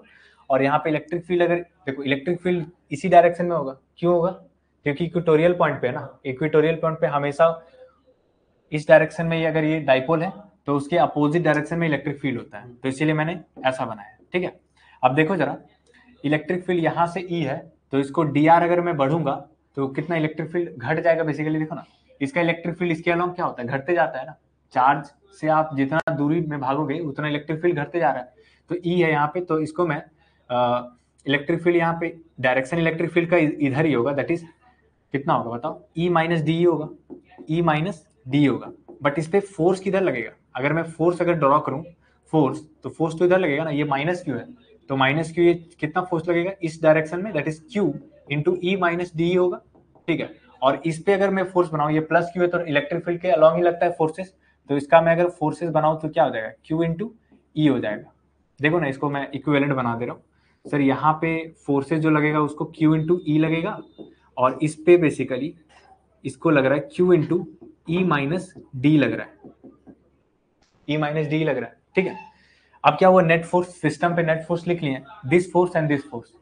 अब देखो कौन सा बड़ा फोर्स है, ये फोर्स बड़ा है और ये फोर्स छोटा है। देखो ना, ये फोर्स बड़ा है, ये समझ में आया यहाँ पे, तो ये फोर्स बड़ा है, ये फोर्स छोटा है, तो टोटल हॉरिजॉन्टल टोटल वर्टिकल में है फोर्सेस। तो एफ नेट अगर मैं लिखना चाहूँ सिस्टम पे, तो एफ नेट क्या हो जाएगा, देखो कौन सा बड़ा है सर, ये फोर्स माइनस ये फोर्स हो जाएगा, ये बड़ा है ना, ये माइनस दिस, तो यहाँ पे क्यू ई माइनस ये क्या आ जाएगा, क्यू आगे आ जाएगा, ई माइनस डी आ जाएगा। ठीक है, अब देखो जरा, Q E minus Q E plus Q into D आ गया। ठीक है, क्यू ई से क्यू ई कैंसिल, अब क्यू इंटू डी आ गया, क्यू इंटू डी आ गया, F net sir, F net Q into D आ गया। अब देखो क्या कर सकते हो, ऊपर नीचे डी आर से मैं मल्टीप्लाई करता हूँ हर बार, पहला मेथड में ऐसे ही तो अप्रोच करता हूँ, पहला मेथड मैं ऊपर नीचे डी आर से मल्टीप्लाई करता हूँ। ठीक है, अब देखो एफ नेट क्या आएगा, क्यू इंटू डी आर, और ये आ गया D upon D R, D upon D R. अब देखो क्यू इंटू डी आर क्या बन गया, क्यू मैं इसका लिया हूँ, ठीक है, क्यू और प्लस क्यू माइनस क्यू, और उन दोनों के बीच का डिस्टेंस डी आर। अब यहाँ पे P1 अगर मैं लिखना चाहूँ तो क्या होता है, चार्ज, सर चार्ज Q है और distance between them that is dr। अब Q dr को मैं क्या लिख सकता हूँ, P1, तो यहाँ पे P1 लिख लीजिए। तो यहाँ पे क्या आ गया, एफ नेट अगर लिखूँ, एफ नेट किस पे, F1 में लिख रहा हूँ यहाँ पे, F1, ठीक है, 1 पे, तो यहाँ पे Q P1 में लिख सकता हूँ इसको, P1 into DE 2 upon are. मैं D2 क्यों लिखा, क्योंकि इलेक्ट्रिक फील्ड किसके कारण, इसके कारण, और इसके कारण इलेक्ट्रिक फील्ड कितना आता है जरा बताओ, इसके कारण अगर इलेक्ट्रिक फील्ड आप निकालना चाहो कितना आता है सर, यहाँ पे अगर इक्वेटोरियल पॉइंट पे निकालना चाहो इलेक्ट्रिक फील्ड, ये आता है KP upon are cube, simply KP 2 upon are cube. ठीक है, केपी 2 अपॉन आर क्यू। अगर मैं इसको डिफ्रेंशिएट करूँ आर के रिस्पेक्ट में, तो डी अपॉन डी आर क्या आ जाएगा, डी 2 अपॉन डी आर,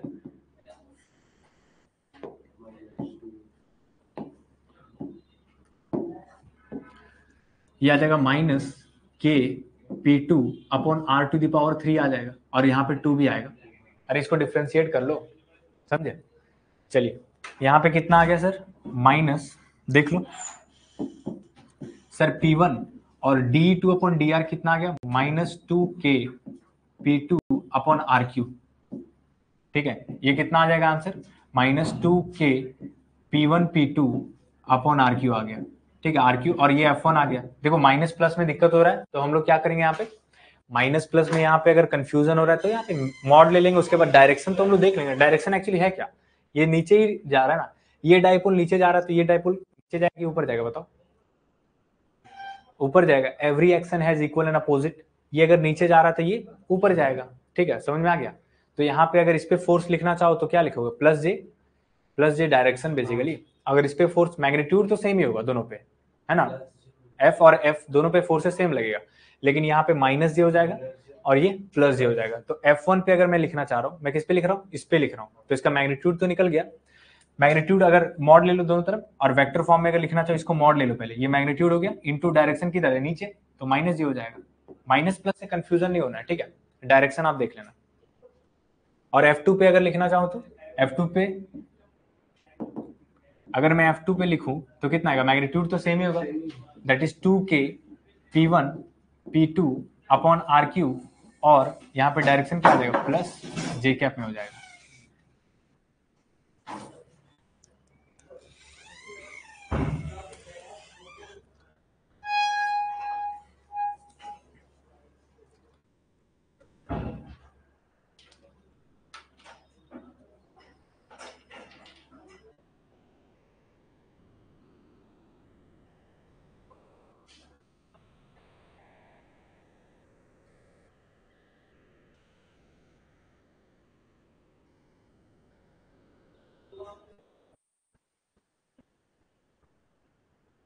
और दूसरा मेथड क्या था, इसका पहला मेथड है ये ना,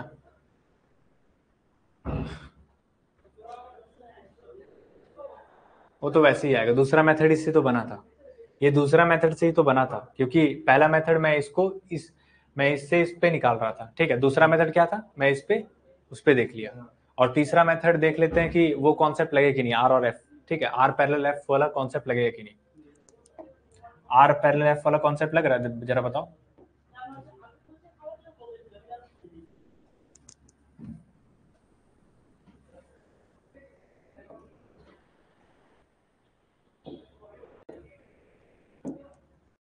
ये मेथड 3 है, चेक कर रहे हैं कि लगेगा कि नहीं, ये P1 है और ये P2 है। मेथड 3 क्या था, अच्छा देखो, हाँ, रेडियस वेक्टर इधर है, ठीक है, आर वेक्टर इधर है, और फोर्सेस किधर लग रहा था, ये नीचे लग रहा था इसको, और ये ऊपर लग रहा था।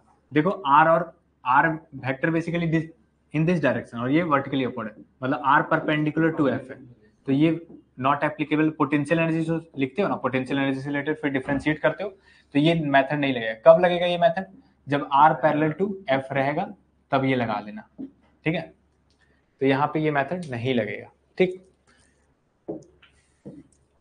दूसरा केस देखते हैं, ये लास्ट केस है, ठीक है, लास्ट केस है।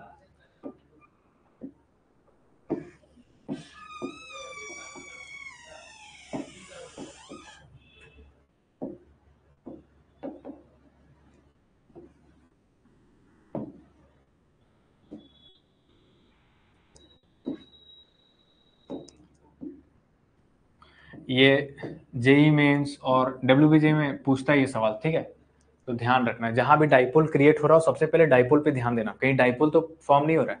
डाइपोल फॉर्म हो जाएगा उसके बाद आपको क्या करना है, वही formula direct straight forward use करना है फॉर्मूला को, ठीक है। तो यहाँ P1 P2 इन दोनों के बीच में आप ऑब्वियस है फोर्स हम निकलवा रहे हैं, ठीक है, फोर्स निकलवा रहे, देखो जरा,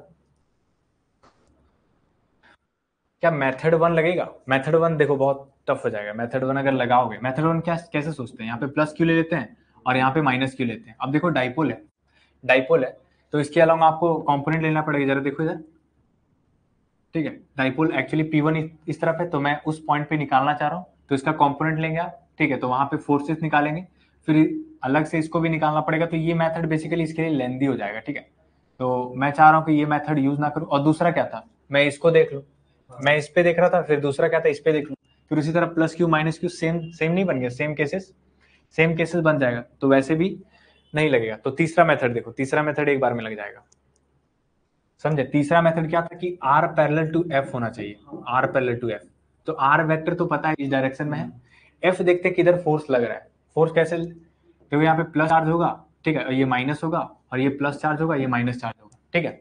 अब देखो जरा मैं क्या बोल रहा हूँ, कि ये जो चार्ज है इसको क्या कर रहा होगा, रिपेल कर रहा होगा। मैं बस डायरेक्शन कंक्लूड करना चाह रहा हूँ, ठीक है, रिपेल कर दिया।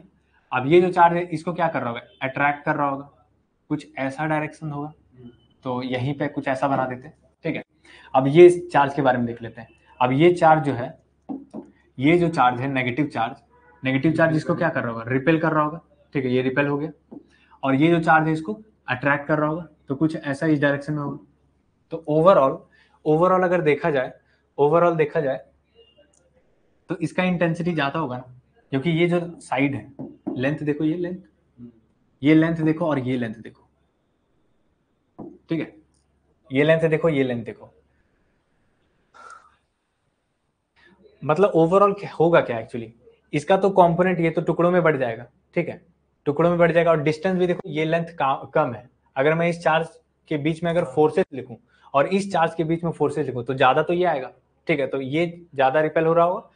और उधर ऑब्वियस है, मतलब कि फोर्सेस, नेट फोर्स आएगा वो बाहर की तरफ जा रहा है, नेट फोर्स बेसिकली बाहर की तरफ जा रहा है, क्योंकि इसका कंपोनेंट हो जाएगा ना, इसका कंपोनेंट हो जाएगा इस डायरेक्शन में नेगेटिव एक्स एक्सिस में, और पॉजिटिव वाई इसका भी कंपोनेंट हो जाएगा, तो ऊपर नीचे तो कैंसिल आउट हो जाएगा। बाकी सामने वाला इसको बैलेंस कर रहा, मतलब ये टोटली बैलेंस नहीं कर रहा होगा, ये तो ग्रेटर होगा, ये जो फोर्सेस होंगे वो बड़े होंगे as compare to this forces, ठीक है। तो ये इसको रिपेल ही कर रहा होगा, मतलब फोर्स का डायरेक्शन किधर आया, एक्स एक्सिस के अलॉन्ग ही आया। जरा बताओ, फोर्स का अगर मैं डायरेक्शन देखूं तो ये तो सेम डायरेक्शन में आएगा। आर वेक्टर भी देखो एक्स एक्सिस के अलॉन्ग है, फोर्स भी इसी के डायरेक्शन में है। तो क्या मैं वो मेथड यूज कर सकता हूँ, पोटेंशियल वाला एक एक बार में आंसर देता है, ठीक है। तो पोटेंशियल वाला मेथड यूज कर लीजिए। सर आर पैरेलल एफ आ चुका है, तो पोटेंशियल इज इक्वल टू क्या होता है, पोटेंशियल मैं लिखना चाह रहा हूँ P2 पे, ठीक है, तो U2 इज इक्वल टू क्या हो जाएगा sir, minus P2 dot E1 हो जाएगा। अच्छा, ये मैं कैसे लिख रहा हूँ समझ में आ रहा है, ये P2 डॉट E1, मैं इस पे पोटेंशियल लिख रहा हूँ ना, ये डाइपोल को मैं देखा, इलेक्ट्रिक फील्ड किसके कारण होगा, इसके कारण ऑब्वियस है, एक्सटर्नल इलेक्ट्रिक फील्ड ना, तो एक्सटर्नल इलेक्ट्रिक फील्ड यही तो प्रोवाइड कर रहा होगा, ठीक है, यही प्रोवाइड कर रहा होगा। और P2 है, P2 क्या है मेरा, ये पोल, वही डाइपोल, बेसिकली डाइपोल मोमेंट। तो यहाँ पे देखो माइनस, और ये देखो P2 और E1, हाँ यहाँ पे ये चेक करो सर, P2 का डायरेक्शन ऊपर है, और E1 का डायरेक्शन देखो, ये इक्वेटोरियल पॉइंट है इसके लिए, ये यहाँ पे इलेक्ट्रिक फील्ड किधर होगा, नीचे की तरफ होगा ना, इसके कारण इलेक्ट्रिक फील्ड यहाँ पे नीचे होगा। और सर यहाँ पे इलेक्ट्रिक फील्ड नीचे है और पोल ऊपर है, तो दोनों के बीच में एंगल देखो, P2 और E1 के बीच में एंगल देखो, ये कितना बना रहा है, 180 है ना। देखो ना, ऊपर ऊपर ये P2 तो ऊपर है, P2 का वेक्टर ऊपर है, E1 का नीचे है, ऑब्वियस है, क्योंकि ये ऊपर फेस किया हुआ है, ठीक है, और इक्वेटोरियल पॉइंट ये बन गया इसके लिए, तो इलेक्ट्रिक फील्ड तो डाउनवर्ड ही होता है, इलेक्ट्रिक फील्ड डाउनवर्ड होता है। गुड इवनिंग, चलिए, तो यहाँ पे क्या करोगे सर, P2 इंटू E1 और cos 180, ठीक है, cos 180 आ गया। तो यहाँ पे क्या आ जाएगा, P2E और माइनस माइनस प्लस हो जाएगा, P2E पोटेंशियल हो गया ये। और अगर फोर्स ऑन 2 चाहिए, फोर्स ऑन 2 क्या होता है, माइनस du2 अपॉन dr होता है, ठीक है, du2 अपॉन dr। अब इसको आप सिंपली यहाँ पे इलेक्ट्रिक फील्ड आप पहले पुट कर सकते हो, इक्वेटोरियल पॉइंट पे, इक्वेटोरियल पॉइंट पे यहाँ पे देखो ना, इलेक्ट्रिक फील्ड कितना आएगा इसके कारण, ये तो इक्वेटोरियल पॉइंट हो गया, तो आपको पता है कितना आता है इक्वेटोरियल, KP1 अपॉन RQ आता है, ठीक है। अब यहाँ पे इसको डिफ्रेंशिएट कर लो, इसको मैं मैनिपुलेट कर लेता हूँ, KP1 P2 अपॉन RQ आ गया। अब इसको डिफ्रेंशिएट करना नेगेटिव साइन के साथ, तो डायरेक्टली अगर मैं लिखूँ तो डायरेक्टली कितना आएगा,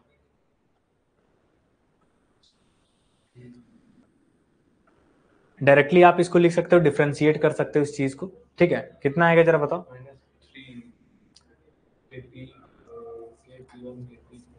माइनस में आ रहा है ना, माइनस में, that is minus, minus minus plus हो जाएगा, अरे उससे कोई लेना देना नहीं है, बट ठीक है। यहाँ पे देखो ना, ये माइनस एक एक्स्ट्रा है, और इसको डिफ्रेंशिएट करोगे तो ऊपर कितना आ जाएगा, -3, तो माइनस माइनस प्लस, तो +3 के P1 P2 अपॉन R⁴ आ जाएगा। तो फोर्स बिटवीन डाइपोल कितना आ गया, ये आ गया। और डायरेक्शन क्या होगा इसका जरा बताओ, डायरेक्शन ऑब्वियस इसको रिपेल कर रहा होगा।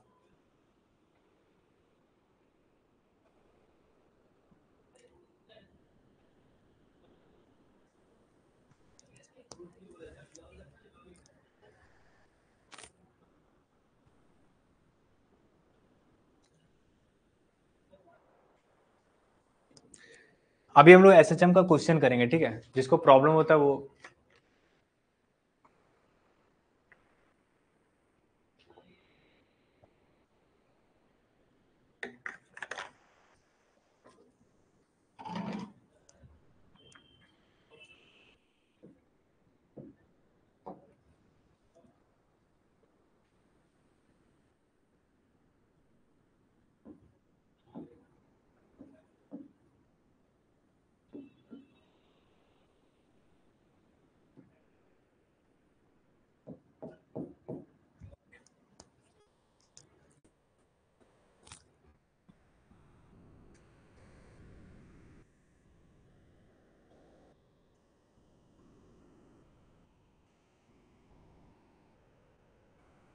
देखिए।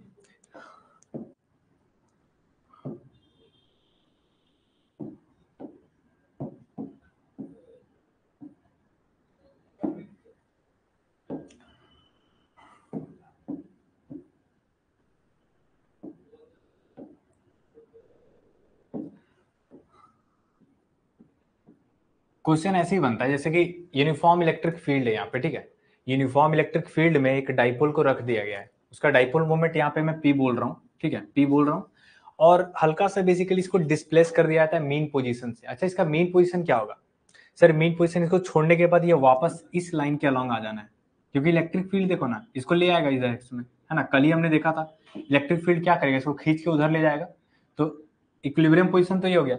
अब इसको मैं हल्का सा डिस्प्लेस कर दिया, और ये स्मॉल एंगल, काफी स्मॉल एंगल है, दैट इसको आप थीटा बोल सकते हो, ठीक है, ये स्मॉल एंगल। और कैसे एसएचएम करेगा ये? कुछ ऐसा मतलब कर रहा होगा, देखो इधर उधर जा रहा होगा, ठीक है, ये मैक्सिमम देखो ना, हम इसको क्या किए, मीन पोजीशन से हम थीटा नॉट, बेसिकली थीटा हम डिस्प्लेस कर दिए, तो ये वापस से ये एक्सट्रीम पोजीशन पे जाएगा, इधर भी थीटा ही जाएगा, ठीक है, इसका एम्पलीट्यूड बेसिकली थीटा हो गया, ठीक है,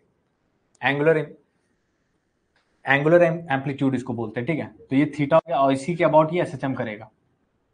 अब एसएचएम का कंडीशन यहाँ पे लिखना पड़ेगा। देखो टॉर्क कौन लगा रहा है, आपको पता है इस पे टॉर्क लग रहा है, ठीक है, टॉर्क ही लग रहा है ना, बताओ, क्योंकि ये मोशन कैसा है, रोटेट ही कर रहा है ना, ठीक है, ये डिस्प्लेस तो नहीं हो रहा है, ऐसे ऐसे डिस्प्लेस नहीं हो रहा है, तो यहाँ पे ऑब्वियसली रोटेशन में हमेशा टॉर्क आता है, और डिस्प्लेसमेंट अगर हो रहा है तो वहां पे फोर्स आता है, ट्रांसलेशनल होता है, यहाँ पे रोटेशनल हो रहा है, तो रोटेशनल में आप फोर्स को एज इट इज उसको ट्रीट कर सकते हो, टॉर्क टॉर्क को मतलब एज इट इज फोर्स की तरह ट्रीट कर सकते हो, ठीक है, इसका कुछ वैसा सेम ही चलता है, ये बेसिकली फोर्स ही इसको समझो, इसको फोर्स की तरह फील करो, ठीक है। तो इसका फॉर्मूला क्या था डाइपोल में, अगर डाइपोल कल ही मैंने फॉर्मूला लिखाया था, पी क्रॉस ई होता है, पी क्रॉस ई होता है, ठीक है, और ये भी वेक्टर क्वांटिटी होता है, ठीक है।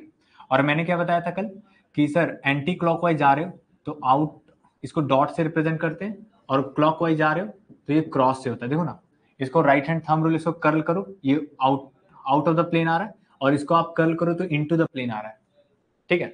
यहाँ पे जरा देखो, torque is equal to P cross E आ रहा है यहाँ पे, ठीक है, तो आप यहाँ पे फॉर्मूला यूज कर सकते हो सर, पी क्रॉस ई आपने बताया था, ठीक है, पी क्रॉस ई इस इंस्टेंट पे, मैं बोल रहा हूँ कि इस इंस्टेंट पे कितना टॉर्क लगा रहा होगा एक्सट्रीम पोजीशन पे, मैंने क्या किया, थीटा पे ले गया, और थीटा पे इसको सोचना, एसएचएम को क्वेश्चन को कैसे सोचना है, जब भी एसएचएम कर रहा हो कोई बॉडी, तो क्या करना है, इक्विलिब्रियम पोजीशन से थीटा डिस्प्लेस करना, थीटा मैंने डिस्प्लेस कर लिया, और इस पॉइंट पे देख लिया हम टॉर्क क्या क्या लग रहा है, इस पॉइंट पे देख लिया टॉर्क किसके कारण लग रहा है, तो एक ही यहाँ पे फील्ड है, बेसिकली इलेक्ट्रिक फील्ड है, उसी के कारण टॉर्क लग रहा होगा, ठीक है।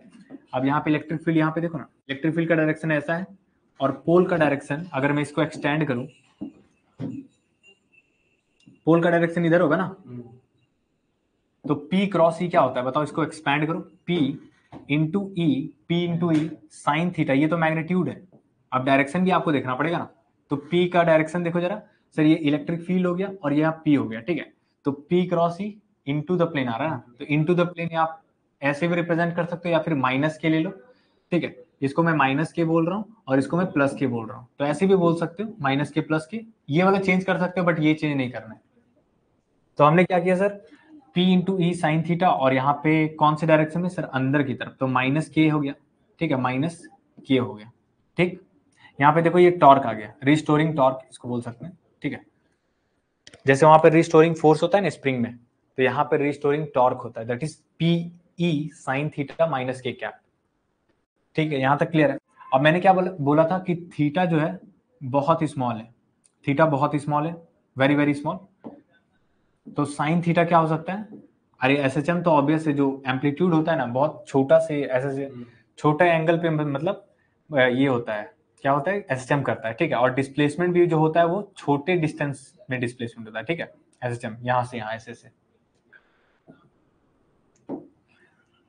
देखो जरा यहाँ पे साइन थीटा को, अगर थीटा वेरी वेरी स्मॉल है, थीटा वेरी वेरी, तो साइन थीटा को आप थीटा की तरह ट्रीट कर सकते हो, ठीक है। और टेन थीटा को भी आप थीटा लिख सकते हो जब थीटा बहुत स्मॉल है, तो ये लिख लो ये क्वांटिटी। जब भी थीटा स्मॉल हो तो हम क्या करेंगे, साइन थीटा जहां भी नजर आएगा उसको थीटा से रिप्लेस कर लेंगे, और टेन थीटा जहां भी आएगा उसको थीटा से रिप्लेस कर लेंगे। तो sine theta is equal to क्या आ गया, पीई थीटा आ गया, और ये माइनस के कैप आ गया, माइनस के कैप आ गया। अब देखो जरा, माइनस को मैं आगे ले रहा हूं, यहाँ पे देखो माइनस पीई, पी और थीटा के कैप में लिख रहा हूँ, ठीक है, थीटा के कैप। और इसको मैं क्या लिख सकता हूँ जरा बताना, इसको मैं क्या लिख सकता हूँ, माइनस को मैं आगे ले लिया, सर थीटा का डायरेक्शन नहीं हो गया, ये एंटी क्लॉकवाइज में क्या बोला था मैंने, एंटी क्लॉकवाइज देखो आउट ऑफ द प्लेन है ना।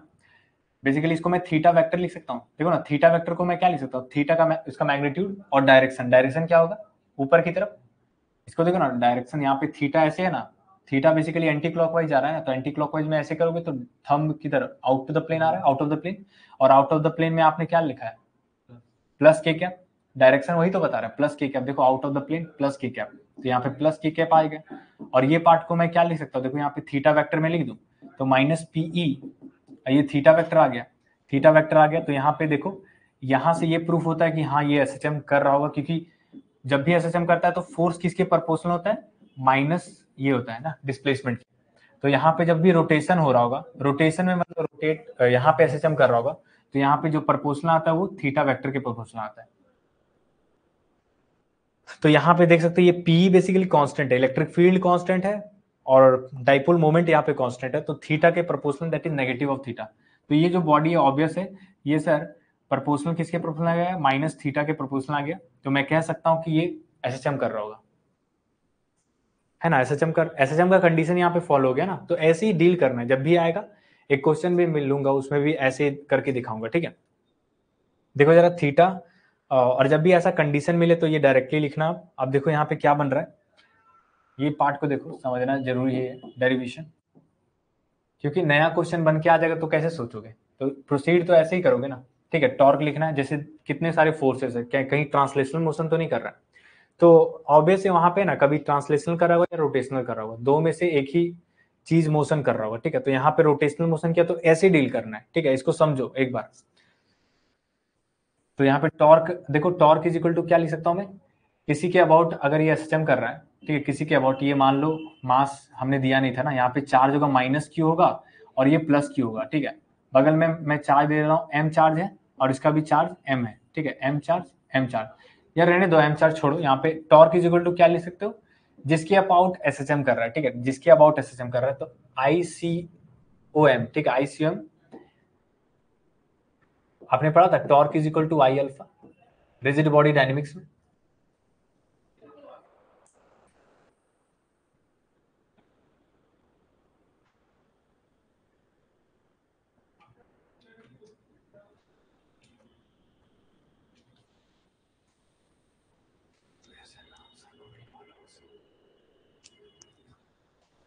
ठीक है, I into alpha, I into alpha,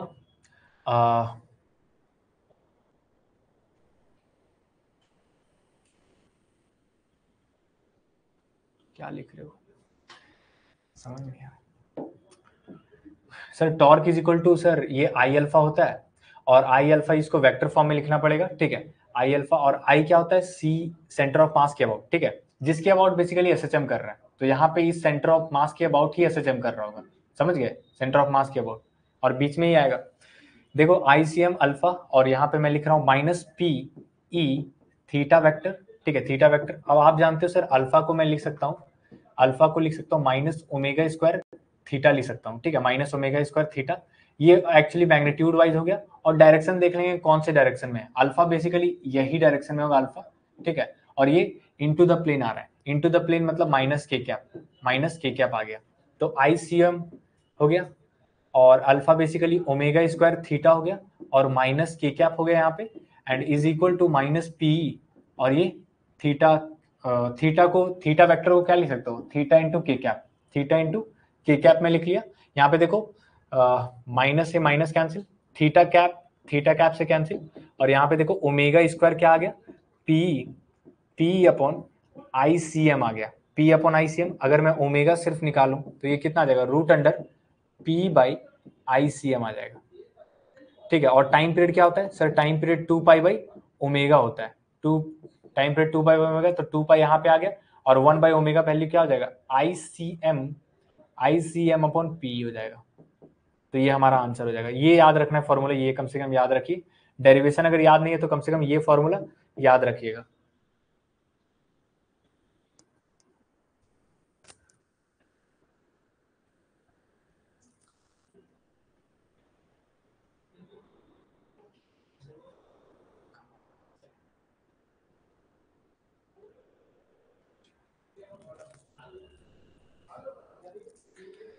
ठीक हो यार, चलो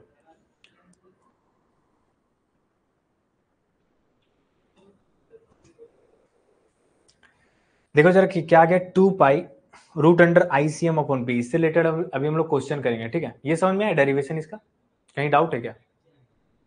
ये फॉर्मूला रिजिड बॉडी डायनेमिक्स का ये पार्ट आ गया थोड़ा सा, ठीक है। ये सब फॉर्मूला वही एसएचएम में आता है। ये अल्फा को आप ओमेगा स्क्वायर थीटा लिख सकते हो, है ना, ये एसएचएम का पार्ट है।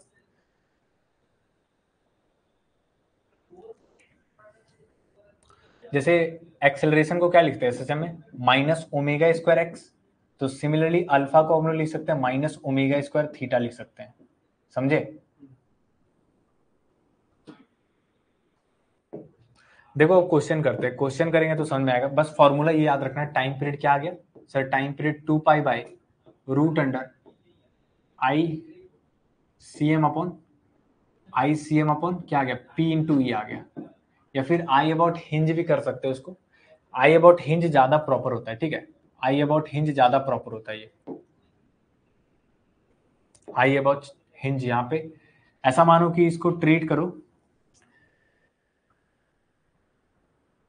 देखो ना, ये देख लेना बॉडी किसके अबाउट रोटेट हो रहा है बस, ठीक है। जैसे हिंज होगा तो उसके अबाउट देख लेंगे, वहां पे आई अबाउट हिंज निकाल लेंगे, और देखेंगे बॉडी अगर फ्री है तो वो सेंटर ऑफ मास के अबाउट ही रोटेट करेगा, तो आईसीएम लिख देंगे, ठीक है। तो अकॉर्डिंग टू क्वेश्चन आप देख लेना, ठीक है। यहाँ पे मैं आईसीएम भी लिख सकते हो, या फिर 2 pi root under I about hinge into P into E, ठीक है, अपॉन पी इंटू ई। तो अकॉर्डिंग टू सिचुएशन हम लोग देख लेंगे। देखो जरा क्वेश्चन है,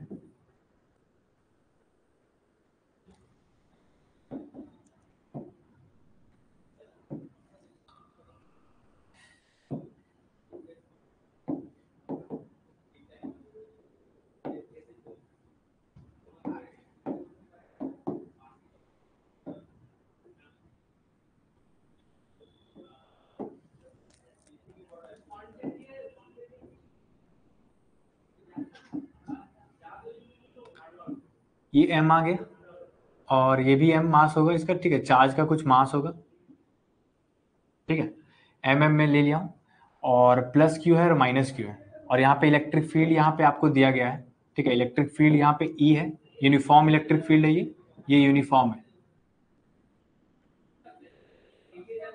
अब इसको हल्का से डिस्प्लेस कर दिया, आपसे पूछा जरा टाइम पीरियड, तो टाइम पीरियड कितना होगा जरा बताइए, फॉर्मूला ये लगाना है।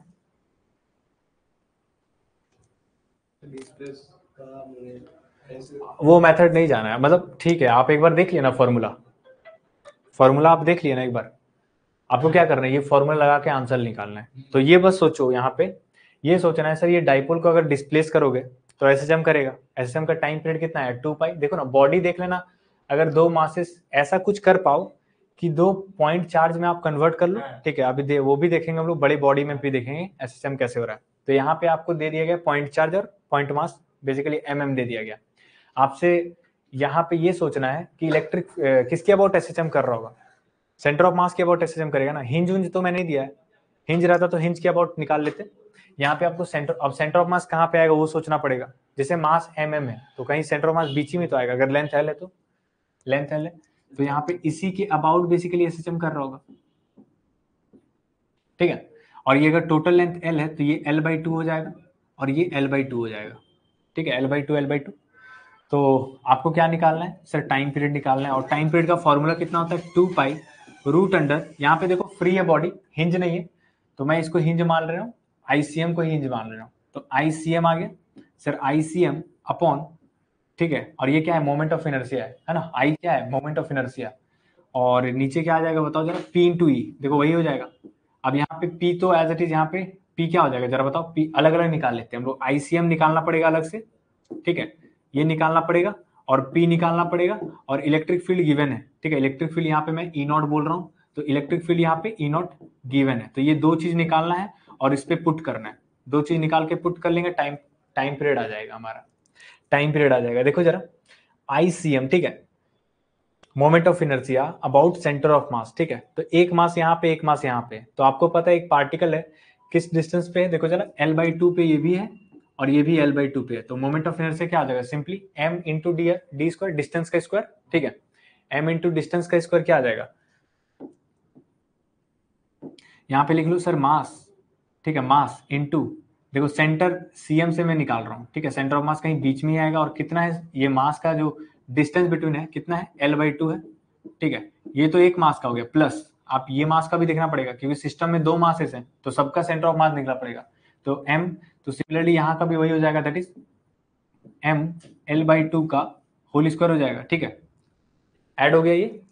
अब ये मोमेंट ऑफ इनर्शिया कितना आ जाएगा, अगर इसको कैलकुलेट करो तो ये आ जाएगा l/4 l²/4 l²/4 that is l/2 ml²/2 आ गया, ठीक है, ये मोमेंट ऑफ इनर्शिया हो गया। अब यहाँ पे P निकालना है, तो P क्या आ जाएगा सर, P होता है Q इंटू डिस्टेंस होता है, Q इंटू डिस्टेंस, यही तो होता है। अब Q क्या है, यहाँ पे मैंने Q दे रखा है, ठीक है, Q ले लो, यहाँ पे Q नॉट कर लो, एक काम करो, तो Q की जगह मैं Q नॉट कर लिया, इंटू डिस्टेंस बिटवीन देम, ये क्या है डेफिनेशन D का, distance between dipole, distance between charges, ठीक है, डिस्टेंस बिटवीन चार्जेस ये क्या दिया है, L दिया है, तो Q नॉट इंटू L आ गया। अब Q नॉट ये भी पता चल गया, P भी मालूम पता चल गया, ICM भी पता चल गया, यहाँ पे टाइम ऑफ पीरियड में, टाइम पीरियड में बेसिकली हम लोग पुट कर लेंगे, टाइम पीरियड कितना आ जाएगा जरा बताओ, time period simply 2 pi root under, ठीक है, रूट अंडर आईसीएम, ठीक है, आईसीएम क्या है, ml²/2, ठीक है, इंटू, ठीक है, Q नॉट इंटू L, तो यहाँ पे आप लिखोगे यू विल गेट L से L cancel, ml/2 Q not, तो ये हमारा टाइम पीरियड हो गया, समझे कैसे निकला।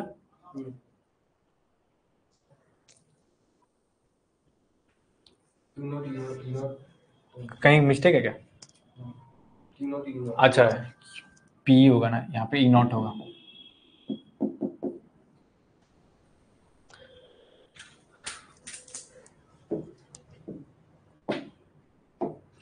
अच्छा देखो एक छोटा सा चेंज करते हैं, वही क्वेश्चन है, ठीक है, अच्छा एक काम करते हैं, इसको हटा देते हैं,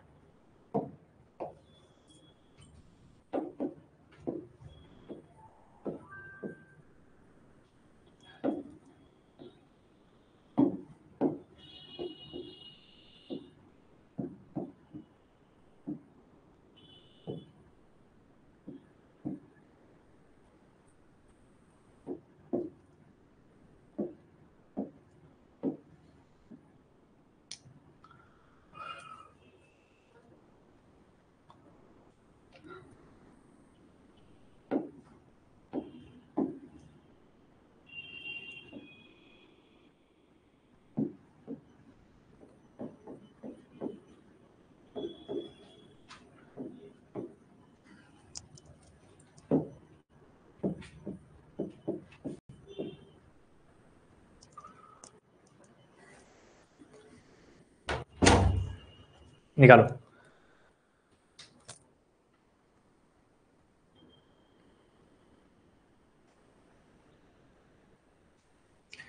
क्या किया है, ये 2m मास है और ये m मास है, दोनों के बीच का डिस्टेंस L यहाँ पे दिया गया है, और आपसे टाइम पीरियड पूछा जा रहा है कि ये बॉडी जो है, ये सिस्टम जो है SHM कर रहा है, और यहाँ पे इलेक्ट्रिक फील्ड यहाँ पे यूनिफॉर्म दिया गया है, ठीक है, हल्का सा डिस्प्लेस करेंगे वो SHM कर रहा है, तो बताना है आपको टाइम पीरियड, तो इसका आपने देखा भी जस्ट, टाइम पीरियड का फॉर्मूला क्या आता है,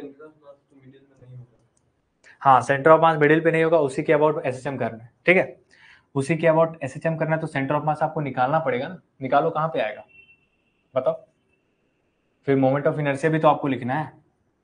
देखो मैं कर देता हूँ, ट्राई करो। 2 पाई रूट अंडर ये क्या था, आई अबाउट सी एम, ठीक है, I about C M upon P into E, ठीक है, यहाँ पे ई नॉट मैं बोल रहा हूँ इसको, ई नॉट, ठीक। तो यहाँ पे क्या क्या नहीं पता है मुझे सर, आई सी एम, ठीक है, moment of inertia about centre of mass, और यहाँ पे पी भी नहीं पता है, ठीक है, ये भी हमको कैलकुलेट करना पड़ेगा, और ई मुझे पता है दैट इज ई नॉट के बराबर है, ठीक है। अब पी भी निकाल लो, पी क्या होता है, charge into distance between them, ठीक है, charge into distance between them. यहाँ पे चार्ज क्या है, क्यू नॉट है, किसी एक को उठा लो, इंटू डिस्टेंस क्या है, एल हो गया, तो ये भी फाइंड आउट हो गया और ये भी फाइंड आउट हो गया। बट सेंटर ऑफ मास अभी पोजीशन मुझे मालूम नहीं है, सेंटर ऑफ मास का पोजीशन मालूम नहीं है।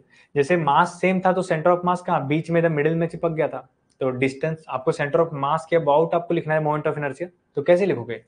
तो सर यहाँ पे देखो अलग से मैं बता रहा हूँ कैसे निकलता है सेंटर ऑफ मास, ठीक है। ये m मास है और ये 2m मास है, तो सेंटर ऑफ मास कैसे निकालोगे, ये आप पता है आपको फॉर्मूला कैसे निकलेगा, नहीं आता है। देखो जरा, सेंटर ऑफ मास का तरीका क्या होता है निकालने का। यहाँ पे किसी एक पार्टिकल के अलोंग x ओरिजिन मान लो, ठीक है, ओरिजिन मान लो, इसका वैसे फॉर्मूला भी याद होना चाहिए, बट फिर भी मैं करवा रहा हूँ इस चीज को। यहाँ पे कैसे निकालते हो, जैसे सर एक बॉडी के अलोंग y एक्सिस हो गया, और यहाँ पे ये y एक्सिस और ये x एक्सिस, ठीक है, ये x एक्सिस और ये y एक्सिस हो गया, और इन दोनों के बीच का डिस्टेंस l है, और ये ओरिजिन हो गया, ठीक है। एक पार्टिकल के अबाउट तुम क्या कर लेना, ओरिजिन सेट कर लेना, ओरिजिन मैंने सेट कर लिया, ठीक है। सर यहाँ पे m है, इसका कोऑर्डिनेट जरा बताओ, ये 0,0 होगा, और इसका कोऑर्डिनेट क्या होगा जरा बताना, 2m का, वो तो मास है, l,0 l,0 हो जाएगा कोऑर्डिनेट वाइज, कोऑर्डिनेट मैंने लिख लिया। अब x सीओम देखो ना, y सीओम इसका होगा क्या कुछ, सारा तो बॉडी जो है x एक्सिस में लाई कर रहा है और पॉइंट पार्टिकल है ना, तो y सीओम अगर लिखोगे भी ना, मान लो y सीओम मैं निकालना चाह रहा हूँ, तो y सीओम क्या होता है, m1y1 plus m2y2 and plus dot dot dot upon, दो ही बॉडी है ना, दो ही बॉडी है, अपॉन m1 प्लस m2, ठीक है। उसी तरह x सीओम में ऐसे ही निकलता है। तो जरा देखो, मास यहाँ पे m आ जाएगा, इसका कोऑर्डिनेट लिखो, क्या है 0 है, मास है m2, इसका मास लिखो 2m, और इसका कोऑर्डिनेट लिखो, ये क्या है y कोऑर्डिनेट देखो इसका 0, तो ओवरऑल देखो y सीएम भी 0 ही आ गया ना, तो इसीलिए मैं नहीं लिख रहा था, ठीक है। तो इसका y सीएम है ही नहीं, बेसिकली x सीएम आएगा, और x सीएम कितना आएगा, अरे x सीएम का फॉर्मूला अगर लिखोगे यहाँ पे क्या आएगा बताओ, यहाँ पे m1 x1 plus m2 x2 upon m1 plus m2, ठीक है। यहाँ पे मास देखो, m1 मास देखो यहाँ पे है, दैट इज m मास है यहाँ पे, और x1 कोऑर्डिनेट क्या है सर, 0 कोऑर्डिनेट है, प्लस m2 मास देखो यहाँ पे 2m है, और कोऑर्डिनेट इसका क्या है, l है, अपॉन m1 प्लस m2, यहाँ पे m प्लस 2m, ठीक है। तो ये कितना आ जाएगा सर, 2ml अपॉन 3m आ जाएगा। यहाँ पे मैं अगर देखूँ तो 2l/3 आ रहा है। ये देखो ना, xcm किसके रिस्पेक्ट में आया जरा बताओ, तो ये xcm 2l/3 जो आया है वो किसके रिस्पेक्ट में आया है, मतलब ये डिस्टेंस जो है 12/3 ये ओरिजिन के रिस्पेक्ट में आया है, समझे।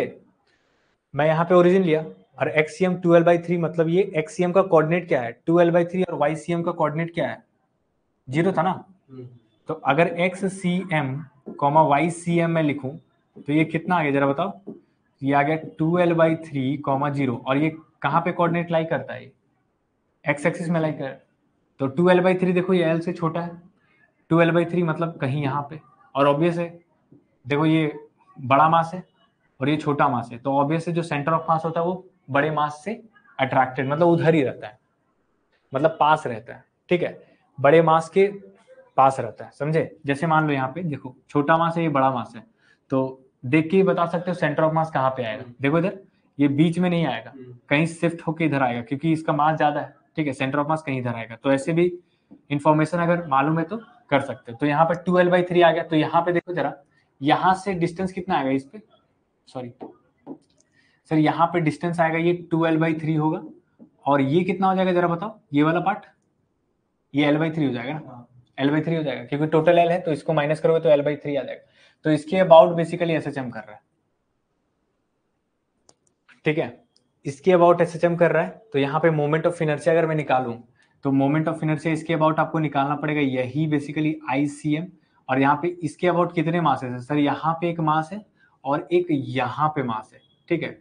अब देखो क्या होता है moment of inertia, sir I1 plus I2 हो जाएगा, ठीक है। I1 प्लस I2 ICM, एक इसके कारण आएगा और एक इसके कारण आएगा। I1 देखो जरा, I1 क्या आ जाएगा बताओ, मास m है और डिस्टेंस बिटवीन देम कितना है, सेंटर ऑफ मास से L/3 का होल स्क्वायर आ गया, प्लस और I2 के लिए सर 2m मास है और यहाँ पे डिस्टेंस अगर लिखूं, distance between centre of mass and particle कितना है, L/3 है, तो ये कितना हो गया, स्क्वायर हो गया। तो यहाँ पे जरा बताओ mL²/9 आ गया ना, बाई 9 आ गया, ठीक है, कॉमन ले लिया मैंने, और 4 + 2 आ गया शायद, देखो उतना ही आ रहा है ना, 4 + 2/9, 9 कॉमन आ गया, mL² कॉमन आ गया, 4 + 2 6/9, दैट इज 2/3, 2/3 mL² आ रहा है, ठीक है। Moment of inertia of the system 2/3 आ गया, सारा पार्ट आ गया, ये पार्ट ये पार्ट ये पार्ट। अब आपको उसमें पुट कर देना है, इसमें देखो ना, I सेंटर ऑफ मास तो आ ही गया, इसमें पुट कर लो,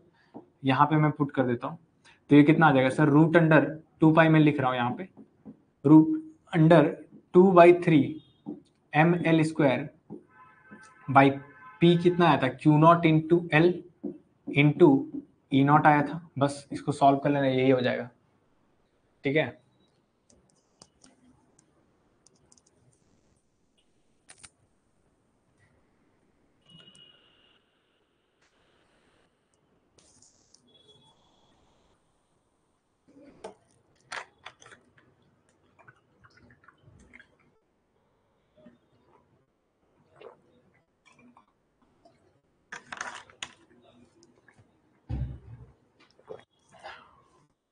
अब देखो थोड़ा लेवल बढ़ाते हैं, ठीक है।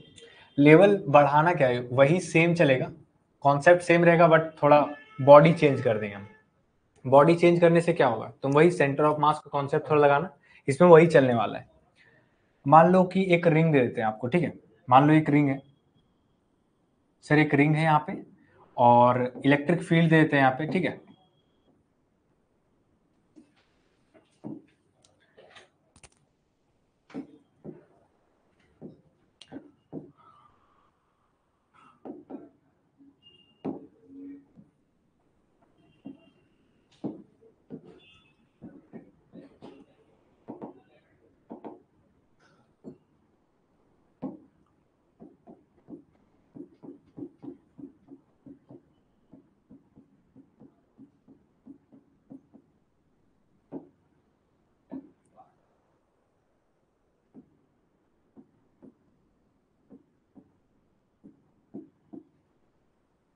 ठीक है, माइनस चार्ज और प्लस चार्ज, चलो ठीक है। और इसका रेडियस अगर मैं बताऊं तो ये कैपिटल R है, ठीक।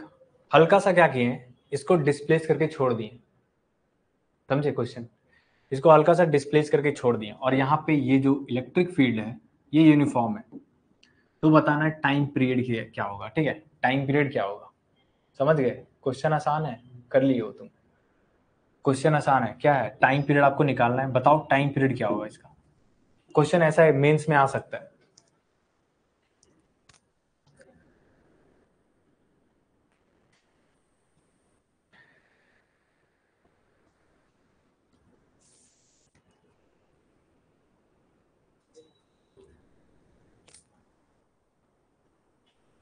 और कुछ चाहिए क्या, डेटा, हाँ डेटा ले लो, लैम्डा ले लो, सब देख लेंगे, ठीक है। लैम्डा, ये प्लस लैम्डा हो गया और ये माइनस लैम्डा हो गया, और कुछ देने का जरूरत नहीं, आप आंसर आ जाएगा, ठीक है। टाइम पीरियड का फॉर्मूला लिखो और थोड़ा सा कॉन्सेप्ट यूज करो। ये सिस्टम जो है, ये जो सिस्टम है, ट्राई करो इसको डाइपोल बनाने का। क्या सिस्टम डाइपोल बन सकता है, क्रिएट कर सकते हैं क्या इस सिस्टम को? हाँ कर सकते हैं, क्योंकि देखो प्लस चार्ज जो हाफ रिंग में है, माइनस चार्ज हाफ रिंग में, चार्ज डेंसिटी सेम है, दोनों को अगर ऐड करोगे यू विल गेट जीरो।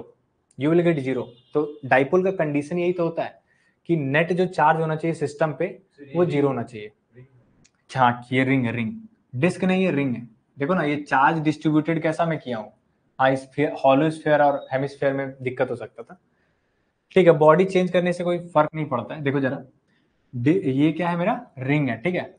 तो क्यू नेट जो आ रहा है सिस्टम पे ये जीरो हो रहा है, मतलब वी कैन क्रिएट डाइपोल, मतलब इससे एक डाइपोल बन सकता है, ये डाइपोल बन सकता है। तो कैसे ही बनेगा जरा बताओ। यहाँ पे अगर मैं लिखूं सर ये जो चार्ज डिस्ट्रीब्यूटेड है ना, ये यूनिफॉर्मली डिस्ट्रीब्यूटेड है, तो इसके जो चार्ज है सारे के सारे सेंटर ऑफ मास पे आ जाने। ये तो हाफ रिंग है ना, जरा देखो प्लस चार्ज जो है डिस्ट्रीब्यूटेड वो हाफ रिंग में है, तो हाफ रिंग का सेंटर ऑफ मास आपको पता है कितना आता है। हाफ रिंग का centre of mass, half ring का सेंटर ऑफ मास कितना आता है, ठीक है। और अच्छा एक डेटा और नहीं दिया था, मैं मास मान लो कि ये m है इधर मास, और इधर भी मास m है, ठीक है। 2m और m देता ना तो और अच्छा सवाल बन जाता। बेसिकली अभी m ही ले लो ताकि फायदा होगा। देखो कुछ है नहीं, इसको रिप्लेस कर लो ना, एक डाइपोल से आप रिप्लेस कर सकते हो इस चीज को। बेसिकली ये जो है, ठीक है, यहाँ पे देखो ये जो चार्ज पूरा टोटल चार्ज यहाँ पे आ गया, इसको मैं प्लस क्यू बोल रहा हूँ, और ये जो माइनस के लिए सारा इसके सेंटर ऑफ मास पे आ जाएगा, इसको मैं माइनस क्यू बोल रहा हूँ, ठीक है। प्लस क्यू माइनस क्यू, और ये क्वेश्चन क्या हो गया सर, इसको रिप्लेस कर लो, इसको आप रिप्लेस कर लो। एक सेकेंड रुकना,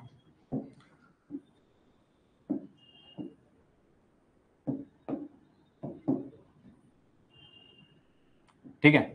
और डिस्टेंस क्या हो जाएगा, ये देखो ये कितना होता है 2r/पाई, और ये भी 2r/पाई ही होता है। रिंग का सेंटर ऑफ मास का यहां से डिस्टेंस देखते हैं, ये कितना होता है 2r/पाई होता है। तो टोटल डिस्टेंस कितना हो जाएगा, ये 4r/पाई हो जाएगा, ठीक है। आपको लेंथ भी पता चल गया, और चार्ज भी आपको मालूम है प्लस क्यू माइनस क्यू, और यूनिफॉर्म इलेक्ट्रिक फील्ड पे रखा गया है। तो ये क्या करेगा, एसएचएम करेगा। देखो डाइपोल वो कॉन्सेप्ट बन गया। अब वो कॉन्सेप्ट में का जो टाइम पीरियड है, देखो हर केस में टाइम पीरियड वही नहीं आएगा, डिफरेंट आएगा। बेसिकली देखना सिस्टम ऐसा क्रिएट हो पा रहा है कि नहीं, तभी उसके लिए वैलिड होगा। डिफरेंट सिस्टम हो जाएगा। अगर मान लो ये जो मैंने मान लो इन फ्यूचर कोई क्वेश्चन लिया मैंने, तो उसको ये नहीं बन पा रहा है, तो समझो उसमें कुछ अलग कॉन्सेप्ट लगेगा, फिर से वो डेरिवेशन करना पड़ेगा आपको, ठीक है। इसमें क्या होगा कि मैं बना पा रहा हूँ इस टाइप में, तो इसलिए टाइम पीरियड जो आया था वो इस केस के लिए आया था। और यहाँ पे टाइम पीरियड कितना लग जाएगा, 2 pi root under I C M upon P into E, ठीक है, पी इंटू ई। अब देखो जरा आई सी एम, यहाँ पे एक डाइपोल वही सेम हो, लेंथ बेसिकली 4r/पाई पता चल गया। अब क्यू, क्यू कैसे निकाले, क्यू आपको पता है क्यू क्या होता है, चार्ज डेंसिटी इंटू लेंथ होता है। चार्ज डेंसिटी कितना है, लैम्डा है, इंटू लेंथ कितने में डिस्ट्रीब्यूटेड है चार्ज। अब टोटल मत देख लेना, मैं सिर्फ प्लस चार्ज का देख रहा हूँ ना, तो पाई आर, तो ये पाई आर आ गया सर, यहाँ पे क्यू भी आ गया, ठीक है, क्यू आ गया। और लेंथ कितना आया सर, 4r/पाई आ गया, ठीक है। और p निकालना है आपको, p क्या होता है sir, q into distance between them, q into L. तो यहाँ पे q क्या आ गया, लैम्डा पाई आर इंटू 4r/पाई, और पाई से पाई कैंसिल, यहाँ पे 4 लैम्डा आर स्क्वायर, आपका p निकल के आ चुका है, p आपका कैलकुलेट हो चुका है, ठीक है।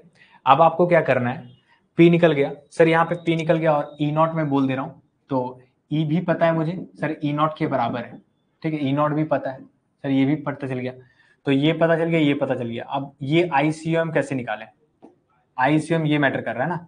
तो I अबाउट CM, तो यहाँ पे देखो सेंटर ऑफ मास, मैं मास दोनों का mm दे दिया था, देखो mm।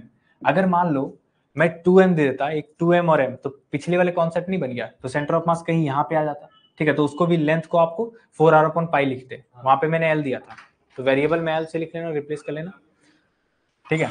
तो भी ICM यहाँ पे जस्ट सेंटर पे आ जाएगा, ये l/2 हो जाएगा, और ये l/2 हो जाता, ठीक है, समझे।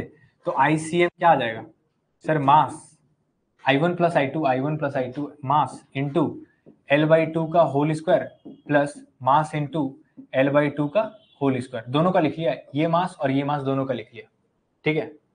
चलो ये सेंटर ऑफ, ये मोमेंट ऑफ इनर्शिया क्या आ गया sir, mass ml²/4 into 2, that is ml²/2 आ गया, ठीक है। ये आ गया सेंटर ऑफ मास, ICM आ गया, ये भी निकल के आ गया, और सारा डेटा आपको मालूम है, तो इसमें पुट करना है और निकालना है आंसर, ठीक है। अब देखो जरा 2m, मान लो इसको 2m और 3m दे देता, तो आपको फिर से आपको सेंटर ऑफ मास निकालना पड़ता, ठीक है। 2m और 3m अगर मैं दे देता, तो सेंटर ऑफ मास अलग से कैलकुलेट करना पड़ता, ठीक है।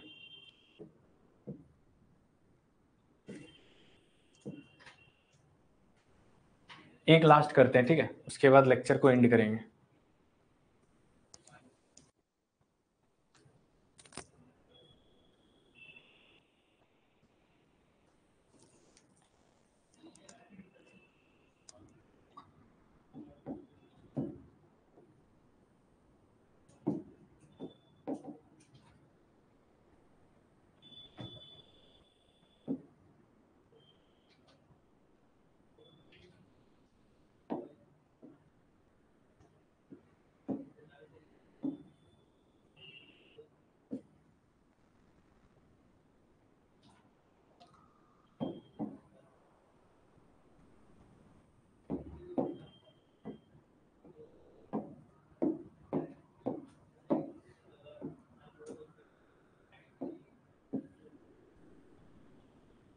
छोड़ो इसको, रहने दो भाई।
इसमें आपको क्या कैलकुलेट करना है?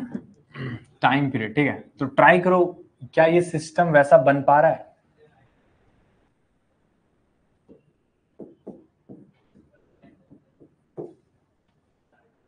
सारा डेटा दे दिया ना मैंने, इलेक्ट्रिक फील्ड नहीं दिया। इलेक्ट्रिक फील्ड को खुद से एज्यूम कर सकते हो, दैट इज ई नॉट आप लिख सकते हो। और सब दे दिया मैंने।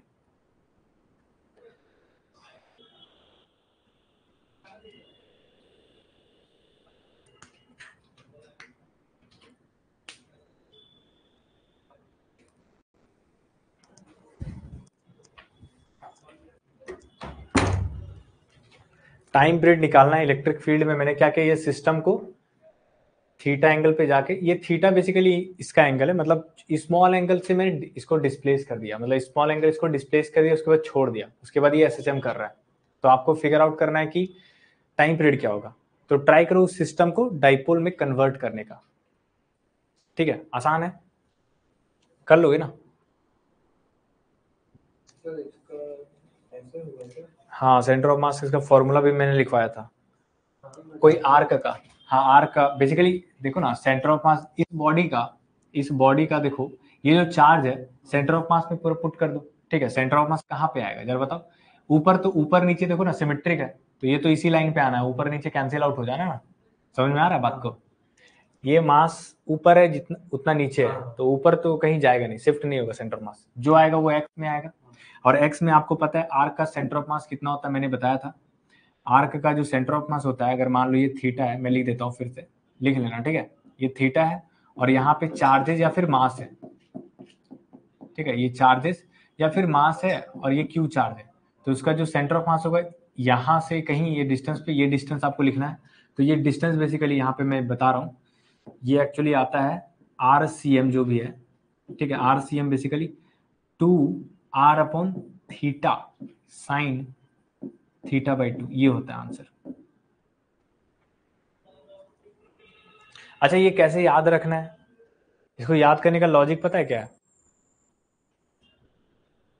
जैसे हाफ रिंग का आपको याद है ना, हाफ रिंग का क्या आता है, 2r/π आता है, ठीक है।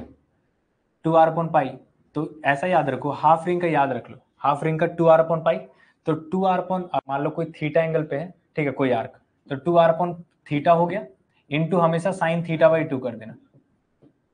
उसी तरह मान लो ये डिस्क रहता, डिस्क का भी सेम लॉजिक चलता है, ठीक है। डिस्क, तो डिस्क का आपको याद है, दैट इज 4, ये याद करना होगा, 4r/3π, ठीक है। अगर कोई आर्क, मान लो कोई सेक्टर दे दिया जाए, सेक्टर मतलब डिस्क का पार्ट, मान लो थीटा पे, तो इसका सेंटर ऑफ मास कैसे होगा? तो इसी को रिलेट कर लें, 4r/3θ इंटू साइन θ/2।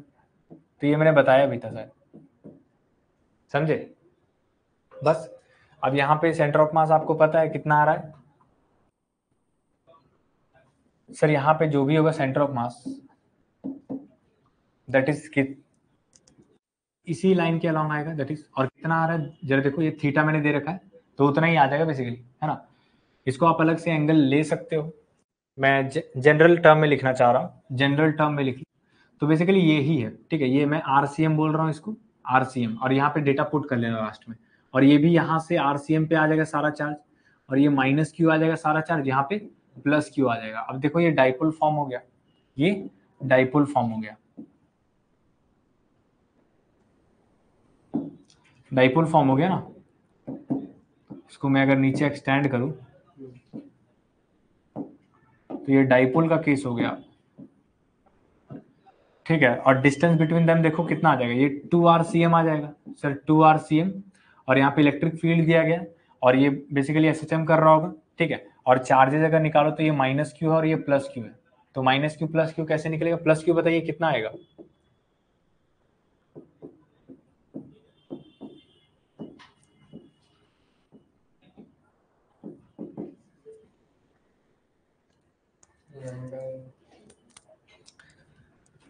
हाँ कितना आ रहा है, Q into lambda into length लिखना पड़ेगा। अब लेंथ लेंथ निकालो, इसका कितना आ रहा है, फॉर्मूला लगाइए। नहीं सेमी सर्कल, सर्कल मतलब सर्कल का एक पार्ट है, ठीक है, रिंग का एक पार्ट है। तो रिंग का पार्ट है, कैसे निकालोगे रिंग का, जैसे 2 पाई r होता है, यूनिटरी मेथड से देख लो अगर नहीं समझ में आ रहा तो। थीटा तो दिया है मैंने गिवन, थीटा नॉट गिवन दिया है सर। 2 पाई पे पता है मुझे टोटल सरकमफेरेंस जो होता है 2 पाई r होता है लेंथ। तो अगर मैं थीटा पे निकालू तो क्या आ जाएगा, 2 पाई से डिवाइड हो जाएगा तो r, हाँ थीटा आर थीटा हो जाएगा, आर थीटा हो जाएगा। थीटा बेसिकली 2 पाई कट जाएगा, थीटा से मल्टीप्लाई कर तो ये कितना आ जाएगा, लेंथ बेसिकली आर थीटा आ जाएगा, तो यहाँ पे आर थीटा हो जाएगा सिंपली। और फॉर्मूला भी याद रखो, theta is equal to L by R होता है, एल बाई आर। तो यहाँ आर रेडियस हो जाएगा, तो एल देखो लेंथ कितना आ गया, आर थीटा आ गया। दोनों तरीके से चेक कर सकते हो।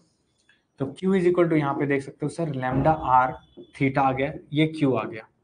और आपको फिगर आउट करना है कि आपको Q निकल गया और RCM भी मालूम है। RCM बेसिकली कितना है, RCM बेसिकली देखो ना, सुनो, पोल पोल कहाँ से निकलेगा, डाइपोल मोमेंट। डाइपोल मोमेंट क्या होता है, Q इंटू, देखो dipole moment sir Q into होता है लेंथ होता है, Q इंटू लेंथ। और लेंथ किसके बराबर है, Q पहले लिख लो R, सर ये लेमडा आर थीटा हो गया, और लेंथ किसके बराबर है सर 2 RCM। RCM क्या आ जाएगा, 2R theta into sine theta by 2, sign theta by 2 आ गया, ठीक है। आप देखो यहाँ पे थीटा से थीटा कैंसिल हो गया और यहाँ पे 4 lambda R square sine theta by 2।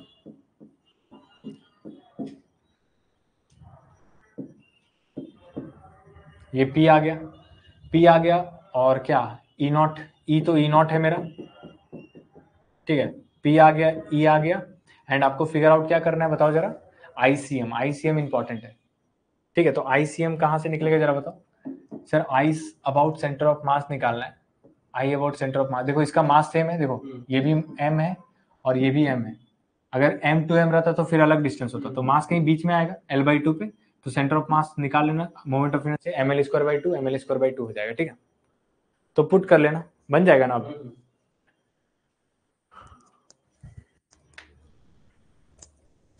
तो नेक्स्ट लेक्चर अब कंडक्टर का होगा, ठीक है। तो अभी हमने कंप्लीट कर लिया डाइपोल का, डाइपोल का अब नहीं होगा। और नेक्स्ट लेक्चर कंडक्टर का रहेगा, और फिर पोटेंशियल देखेंगे कंडक्टर का, और इलेक्ट्रिक फील्ड देखेंगे क्या होता है, क्या आता है कंडक्टर के केस में। और फिर फोर्सेस बिटवीन चार्जेस देखेंगे, बहुत सारे क्वेश्चन भी करने वाले हैं कंडक्टर का। नेक्स्ट लेक्चर यही रहेगा, तो कल हो सकता है उसका लेक्चर। तो अभी के लिए इतना ही, मिलते हैं नेक्स्ट लेक्चर में, ठीक है। Thank you, bye.